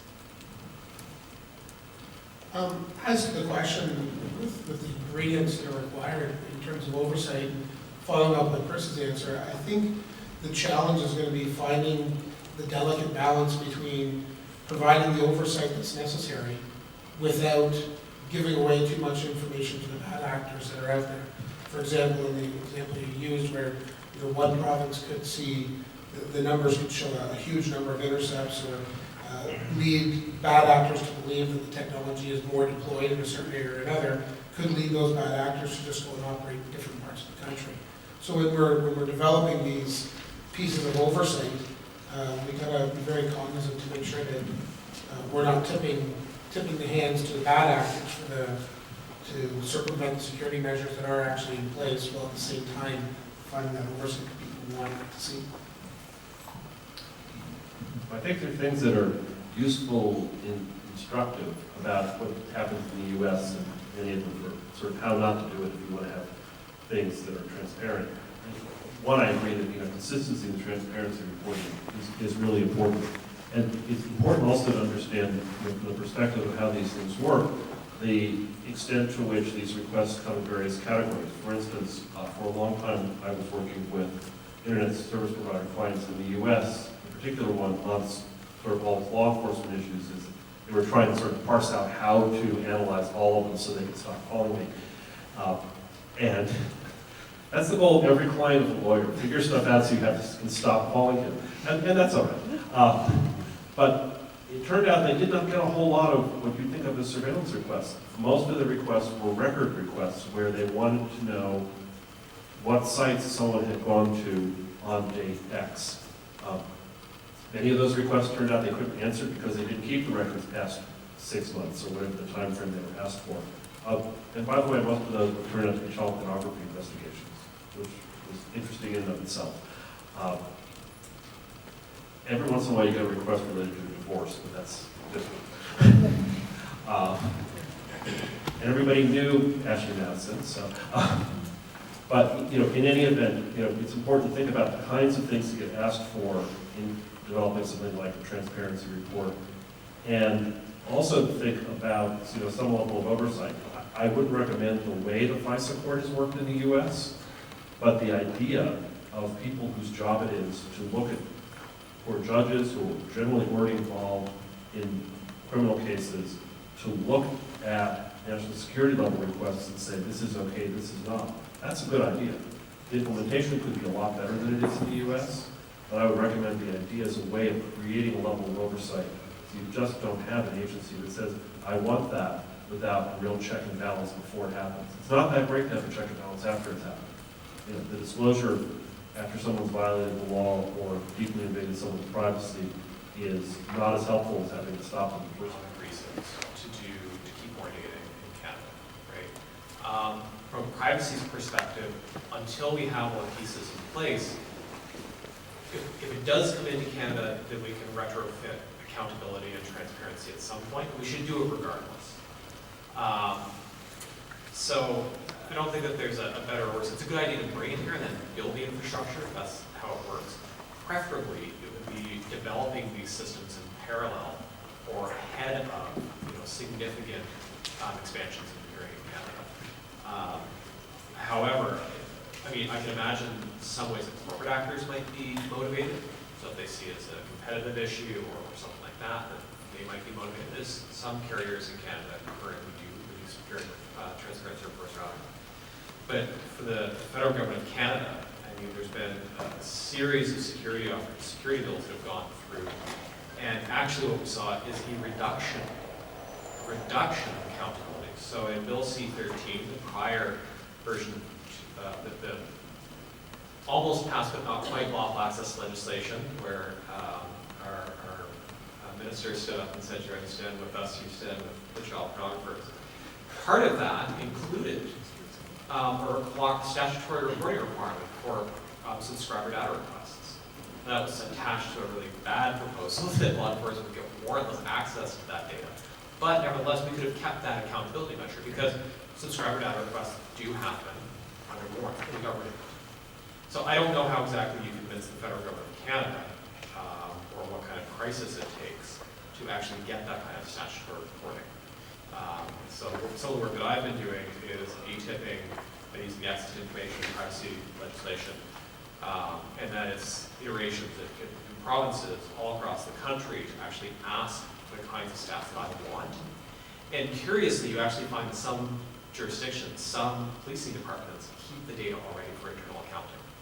So many of them have bits and pieces of the data. How often do we get subscriber data? How often do we get production orders and so on and so forth? But they don't disclose it publicly because they don't have to. And so I think that there's actually, in some cases, an infrastructure there. But we need the law to put that infrastructure to public use as opposed to internal accountability uses. As to the question of are we better or worse off with our traffic being shipped to another jurisdiction, all the technical reasons notwithstanding, I think it's safe to say that we're far worse off. I mean, we have the rules of our own jurisdiction that we need to deal with for securing our traffic, which as Chris has mentioned, could use some work, but exposing it to a completely other set needlessly, I can't see how it puts us in a better position than we are by keeping it locally. Hard to disagree with that. I think, one thing to keep in mind is historically in the U.S., the largest carriers, the AT&Ts and Verizons of the world have had very strong relationships with the federal government. They do a lot of business with them, and they generally have had people who have built careers around being involved with national security related items, either providing classified services or things like that. And so as a consequence, they're inclined to do what the U.S. federal government wants. The revelations about the splitters at AT&T, interestingly, someone at AT&T had said something like that was happening years ago, and AT&T had denied it. And of course, it turned out to be true. No one in the industry was surprised, not one. But the big carriers in the U.S. do have those relationships. And so as a consequence of the perspective of security from surveillance, lawful surveillance, or at least government-sponsored surveillance, whether it's lawful or not, they're not as good as, or they're going to let things go. That's what they're going to do. Relationships with smaller carriers would be better. The U.S. cable industry companies, for instance, don't have a history of that kind of cooperation or remotely the level of business that the AT&Ts and Verizons get. And they're more inclined to push back a little bit. I've had clients say to me if they got something they thought was suspicious, they would fight it because they didn't think their customers should be subjected to certain things, which I can assure you I've never heard from AT&T. As a quick follow-up to that, I mean, what you explained in the U.S. with the relationship between the carriers and the governments is no different from what we see here. Most of the major government contracts for these types of services are held by the larger incumbents. And in fact, in recent history, we've had one of our carriers here that was trying to sell itself or a piece of itself. It was listed for sale for a long time. And a buyer came forth that was from that had ownership stakes in a portion of the world which our government thought was necessarily a bad actor.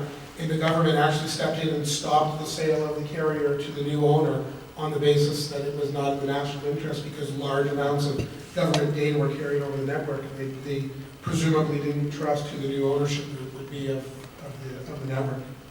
I believe I worked on the US part of that transaction, briefly. So you both, Chris and Bill, touched on economic incentives. You said you understood there were economic reasons for the routing of traffic. You talked about making commercial incentives to keep traffic in Canada. I remember in the years ago, before we had long distance competition, there was actually a rule prohibiting carriers from routing Canada traffic through the US at a time when it would have been much cheaper to use US facilities for that transiting piece. So what are some of the economic reasons that traffic is routed through the US today? And what other things could be done to try and create positive economic incentives to keep it in Canada? So there's a couple that come to mind off the top of my head. Available network infrastructure in Canada is one. So for example, if you're taking a traditional East Coast or West Coast route, someone who's sending data from Toronto to Vancouver or Toronto to Calgary as an example, the networks that are in place that transit into the US through Chicago and then back up north either have high capacity, or because they're high capacity or the supply and demand on those routes, that those traffic patterns are a lot less expensive than the limited amount of cables that we have that actually stay on our own soil. So due to supply and demand, there's cheaper routes. The other economic reason, and I touched on it a little bit in my opening remarks as to why we don't see some of that traffic, Canada traffic staying in, is simply because some of the bigger customers that are originating that traffic, that have that data on their network, they don't want to peer with who they deem as a smaller network. They would rather commercially sell you access to their network because they don't believe that you are a peer per se. They believe that they are superior, and based on their sales numbers and their customer data, perhaps they are. But in terms of the network, we have the destination, they have the source, or vice versa. We need to work together to get the traffic from point A to point B, and their answer is, we'll send it to Chicago, you can pick it up there. We used to joke that the major networks in Canada, if you approached them and said they want to peer, that they would say, sure, we'll meet you at one of our 3 Canadian peering points, New York, Chicago, or Seattle. So. All right. Yeah, that peering problem is, a serious problem in the US as well. And it's one of the things that the network neutrality order may end up affecting, because the notion of what's peering and not peering is, from the FCC's perspective at least, somewhat open. So it'll be interesting to see if what happens if the FCC has impact on that, and maybe in other places as well.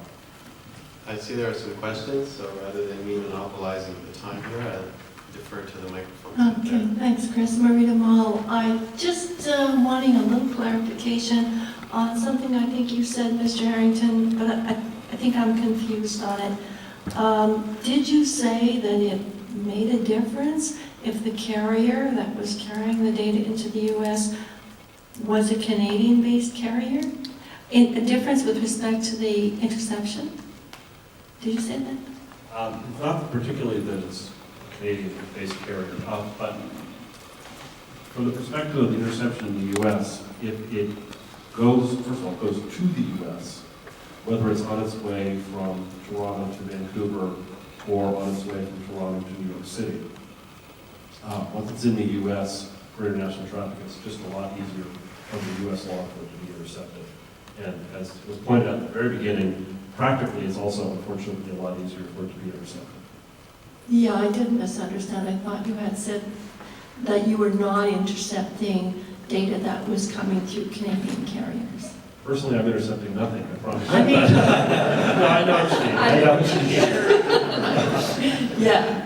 I don't have Tell us if you were. I wouldn't be allowed to tell you. But the U.S. is, I'm confident, without no one's actually told me, but understand I'm not involved I'm not part of the U.S. government in any way, shape, or form, but I'm confident that data coming from Canada to the U.S. is being intercepted all the time.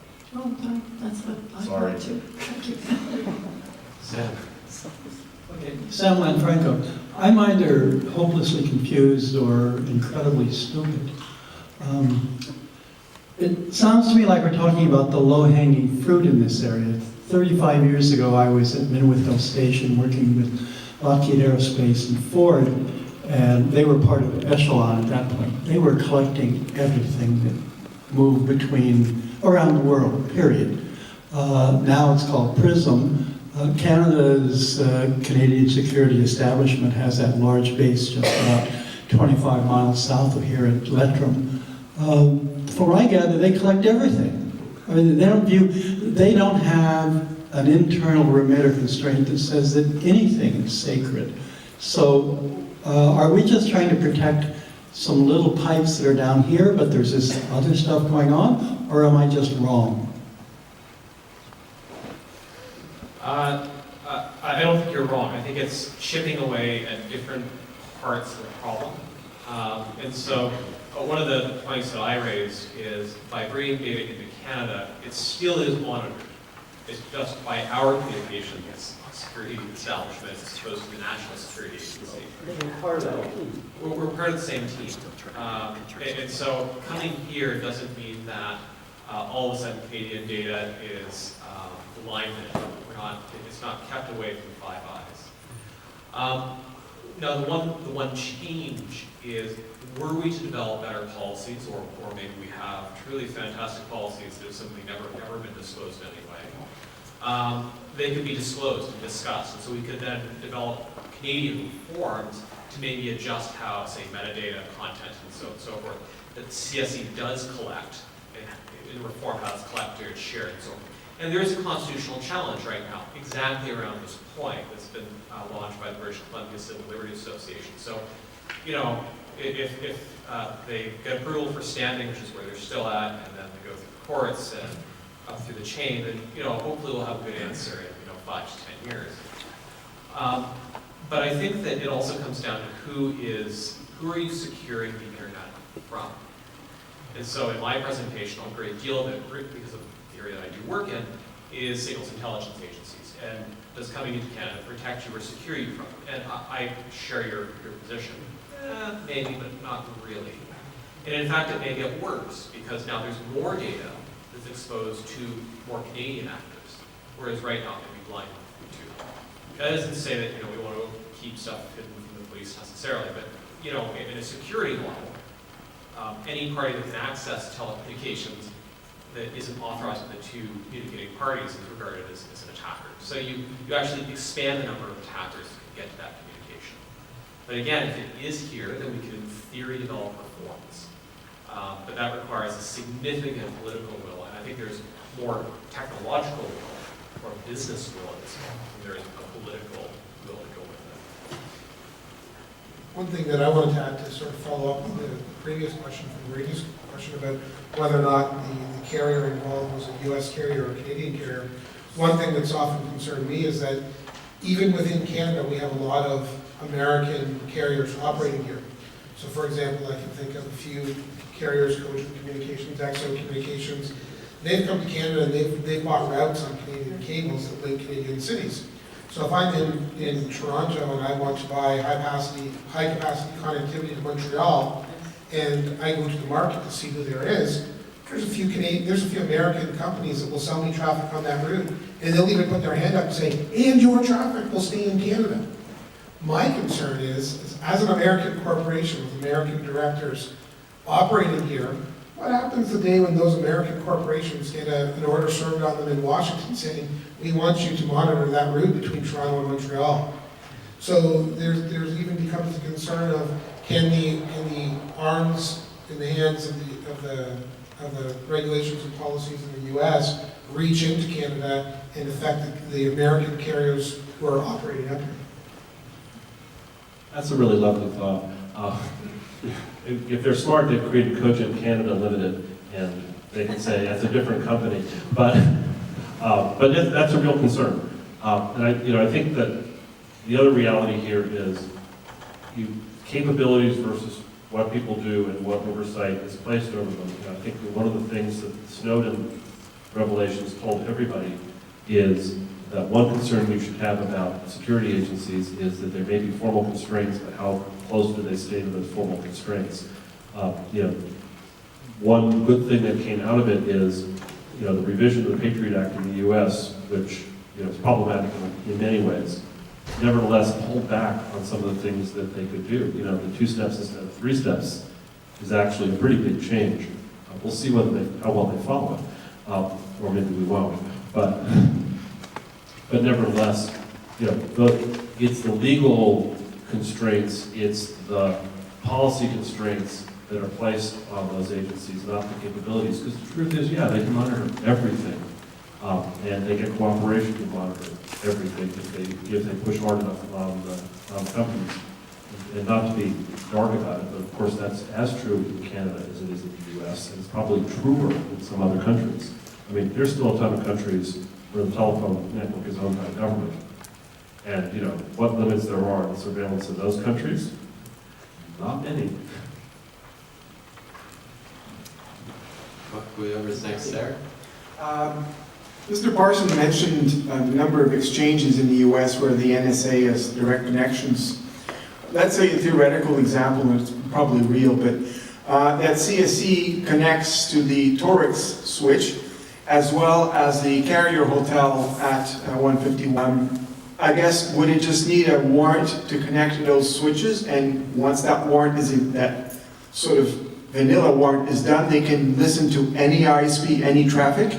Or if the connection is established, do they still need a warrant to listen to specific traffic from a specific ISP? You have a notation, actually. It's an acronym, SSO. So in Canada, we don't know who exactly it is, although suspicions have been raised who it might be. There is at least one Canadian carrier that currently provides all or much of its telecommunications data directly to CSE. We do not know exactly who that is, although they would have to have a significant presence in order to be useful to CSE. And there's only a handful of companies that fits with. You also know that CSE is, as of several years ago, is monitoring all data traffic coming in and out of this country based on shared services or SSO operations, special source. So, what is required? That's a good question. We know in the United States a little bit about the kinds of orders that AT&T, Verizon, and the rest received, which authorized many of the surveillance dragnets that we know are going on domestically within that country. There is no corresponding legal documents that have been provided by Snowden or anyone else in the public domain about what's going on in Canada with regards to that. In Canada, we have a system whereby if CSE is targeting Canadian, there is a higher privacy bar for that. But in terms of the mass collection of metadata for our communications, that is shielded through ministerial directives. And so, if you're looking at targeting JF, there's a certain degree of protection that you'll have for that. And quite often, the way that will roll out is, in practical terms, it may be CSE, but more likely it's CSE on behalf of someone. So we know that CSIS, as an example, was receiving warrants, then going to CSE. And as I mentioned, there's this mandate C, and this authorizes the CSE to provide assistance to federal authorities. So in that case, we had a domestic warrant to track people when they traveled abroad. The RCMP also requests assistance under mandate C, and so that's another way that individuals can be targeted. But as to how exactly exchanges or telecom infrastructure writ large has government inserted into it, it still is an open question. And one of the things that would be helpful in both telecommunications and internet exchange transparency reports is a note as to whether or not they have inserted or had inserted government surveillance equipment. And this could be our equivalent of a warrant canary, which is what was alluded to earlier about who received a national security order. We could have these reports, we have not done this. And then as soon as that changes, then we have a good indication that that network has been compromised in some way by the government. Also, interestingly, I think there's a technical element to this in that it may actually be much more difficult with internet traffic to segregate individual conversations because of the packetized nature of the technology.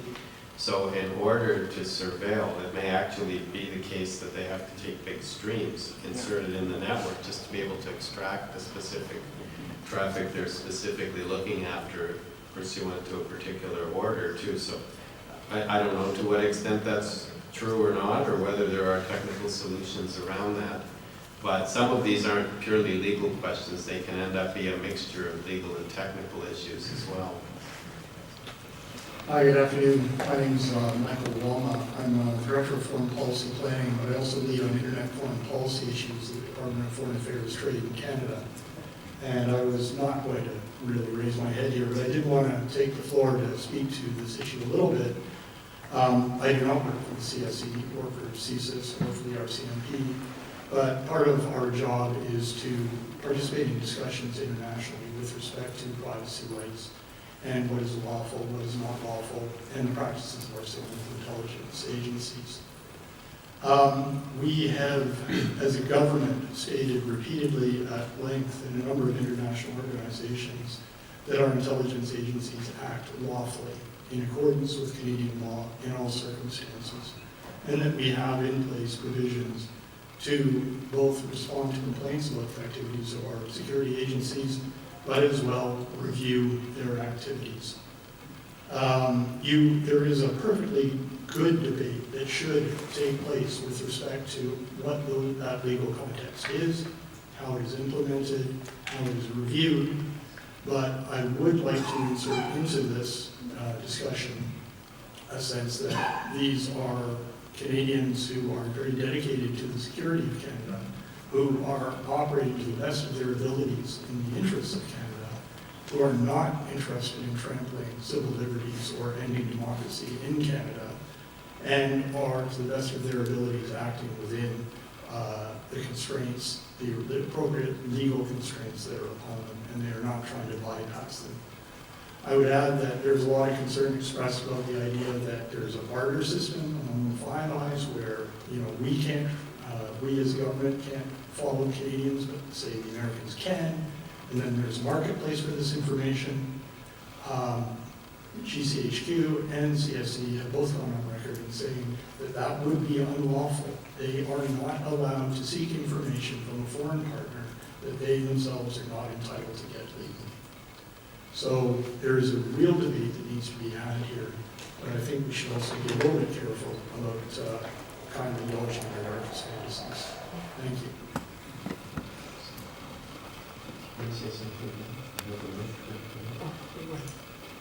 So I don't want to impugn any individual who works at CSC. It's not my intent. However, I would note that the assertions of lawfulness have to be held up in question deeply.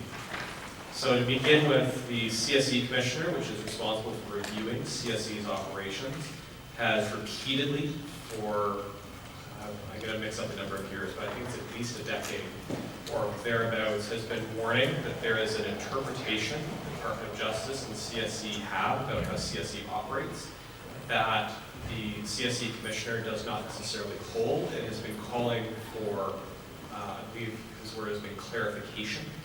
And so there is a core dispute about how CSE itself interprets its own authorizing legislation.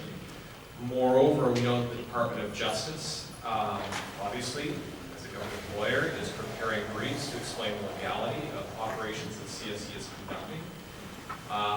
Those are not public discussions, and as we have seen with the FISA court in particular, as well as other legal documents that have come out through Edward Snowden that pertain specifically to the United States, we have found that they do not hold up to a sniff test when challenged by other legal counsel. And so CSE is operating under the guise of lawfulness, where the oversight body that is supposed to oversee them has questions about the terms under which they interpret lawful. There is no way for third parties to investigate what is meant by that, it's classification. And there is no functional way for parliamentarians or any other party to critique, evaluate, analyze, or understand how CSE operates, barring disclosures. Now, that isn't to say that I think that CSE is out to undermine community democracy. That's really not my aim. But we are talking about an incredibly powerful, invasive, and influential part of the government. It's a part of the government that is prioritized, it's intelligence. It is one that under mandate C can provide assistance to other agencies. We don't have a full understanding of what that means, which could be illuminated by a more transparent government policy, a simple declaration of what national security priorities we have in this country, which we have not had publicly for I don't know how many years. So we don't even have a good guide stone as to what they're supposed to be doing, whereas we want to. So I think the point is fair, but there's a large number of asterisks that I would put around it. Tim, did you want to go first, or? Oh, yeah. Yeah, well, Oh, yeah. we might say the same thing, so you. I don't know. I just read Karen Rose's papers for the Internet Society, which is going to be circulated and out shortly. If we think that the CSE listening to us is a serious problem, I really invite everyone to contemplate what that thing called the Internet of Things is going to be. RFIDs, and multi-billion embedded sensors everywhere. If you think total surveillance is a serious problem now, just wait a while. This space is going to explode with stuff which is not necessarily under conscious human attention or control. I'm not saying that this is, I'm not saying it's a disaster, but I'm saying that the net tendency of everything we're doing in terms of cheap microprocessing power, RFIDs, IPv6, and zillions and zillions and zillions of little sensors reporting is going to make what the CSE and the NSA do look like conscious, deliberate, and considered compared to the automatic reporting of everything. So watch this space. There's going to be way more about it than simply what spy agencies are doing. Wait till Ford knows what you've been doing. Wait till General Electric knows what you've been doing. So anyway, that's my point. That's my intervention. At least now we know what Volkswagen's doing. Yes. It reminds me that we should say happy birthday to NSA agent Fred today, who's monitoring our room here from Washington. Well, CIA agent Jeff is on vacation. The question that I had, and in fairness, it may not be a very popular one among people who are privacy advocates, and I certainly value my privacy, and I don't put anything against the people who do a lot of good work for it, but I look at my own personal views and I say to myself, do I like the concept that a lot of these things that I do online might be being recorded and surveilled upon or collected en masse? No, I don't like it. I don't like it at all. But I don't like the thought of walking to a mall and being blown up by a bomb either. And we have evidence that some of this data collection, whether we agree with it or like it or not, has stopped terrorist activities on domestic soil, both here and in programs in the U.S. Already in the U.S. have stopped terrorist incidents in that country. And I guess the real question that I've always had is how do we, again, like I said earlier, how do we strike that fine balance between what people define as acceptable and being safe? And then further to that, obviously there is a core group of people in this country that are very passionate about privacy. Is there numbers that exist with regards to the general population en masse and how they value their privacy vis-a-vis their safety? Are they as passionate about it as others might be, or do they value their potential safety more? And I think the balance issue is actually very important. My wife lived in London during the period of the IRA bombings. And when 9/11 happened in the United States, her first reaction was actually no surprise at all. Still pretty upset about it. But nevertheless, she said, if you lived in London, you lived with this sort of thing every day. And she traveled on the tube and there were bombs in the tube and all that stuff. She's still nevertheless a pretty strong privacy advocate. But I think one of the key things to understanding how you make that balance happen is that level of transparency we've been talking about. Understanding what's actually been done. I think, very instructive thing is, you may recall a few years ago, there was a fairly large controversy when people realized that Apple iPhones were doing a little bit of tracking for location purposes to figure out where Wi-Fi hotspots were and track people briefly. And it turned out that Apple wasn't collecting the data, that it was all anonymized. Whatever was sent anywhere was always anonymized. They didn't know who it was who was traveling. They were just actually trying to get a good Wi-Fi hotspot map of the United States and everywhere else, actually. And it died down once they knew, but the immediate reaction from people was so strong. Apple's tracking me wherever I go. That's why they don't.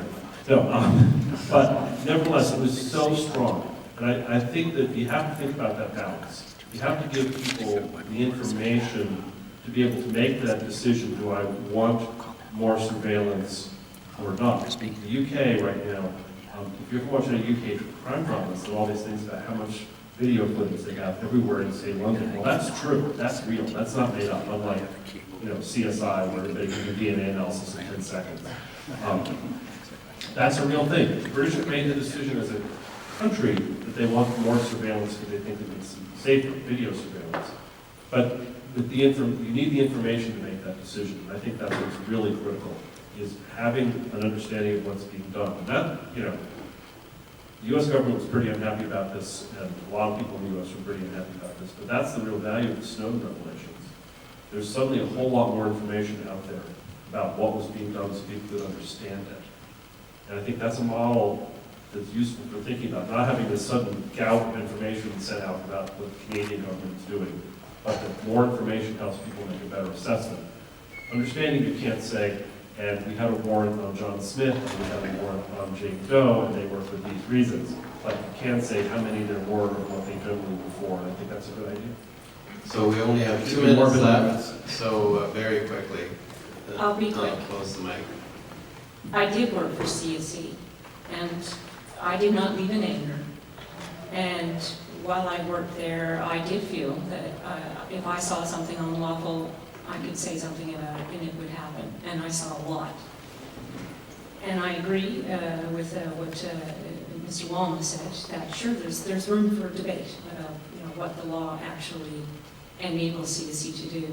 And I think that you touched on in some of your following comments on an important point, and that's the question of these agencies do what they're asked to do.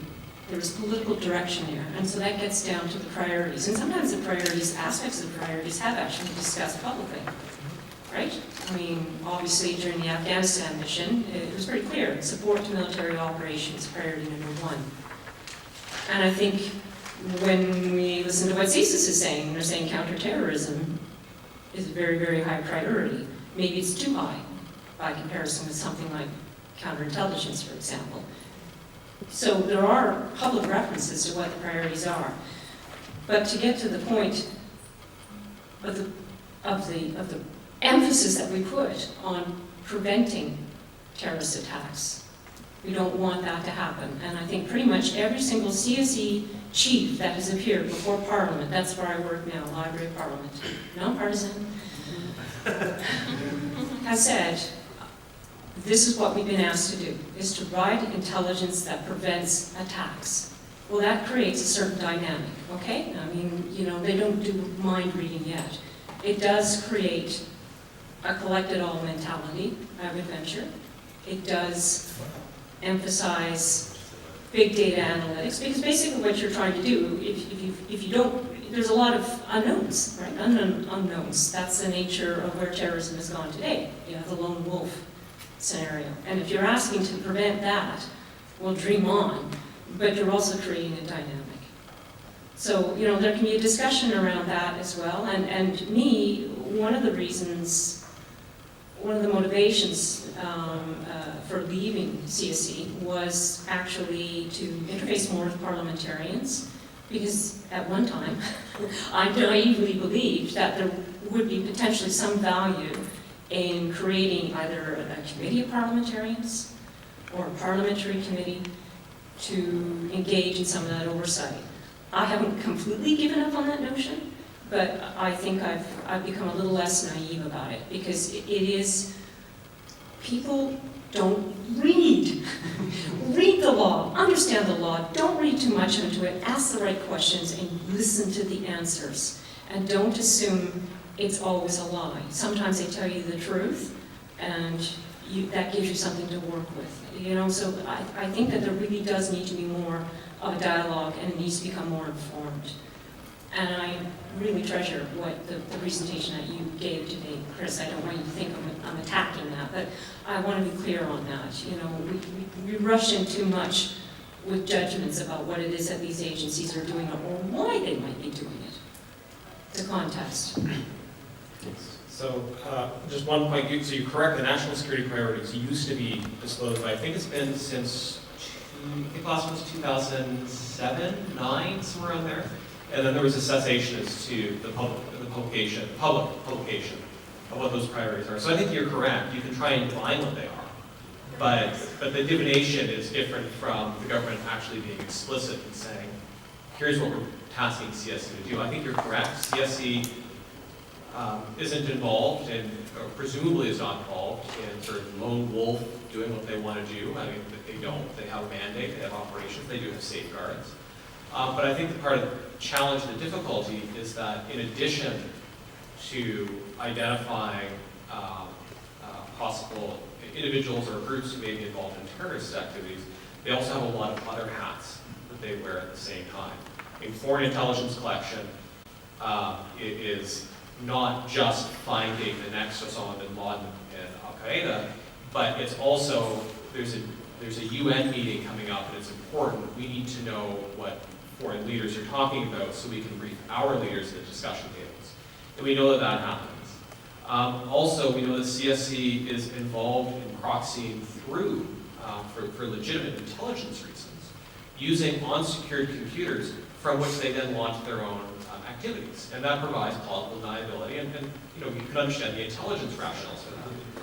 But the implication is that individuals who are not involved in state conflict are now sucked into it as a proxy for our computer network exploitation activities. I'm going to have to try and stop it. So very quick, Sam, and then that's it. I want to shift the focus for just a second. The next big thing coming over the horizon is the Internet of Things. That's already been referenced here. And there's been discussion about that and security, but I want to flag a different area. I'm an economist, and one of the things that we're worried about is the Internet of Things is going to allow the provision of health insurance, car insurance, life insurance under a different model. Now you buy it in a model of pooled risk, but the Internet of Things will generate enough information for the insurance company to treat you as a unique individual and tailor a policy to you where you have little information and no bargaining power. They have lots of information and lots of bargaining power. So where the Internet of Things is going to come back to hit most people is on those financial transactions around things where the other side of the transaction has a lot of information on them. And we don't have rules with respect to pooled risk. We have it in health because we have a healthcare system, but we don't have it in car insurance, life insurance, house insurance. Thank you very much, Sam. Very insightful. So I hope you've all enjoyed this session. It's been lively, and thank you very much.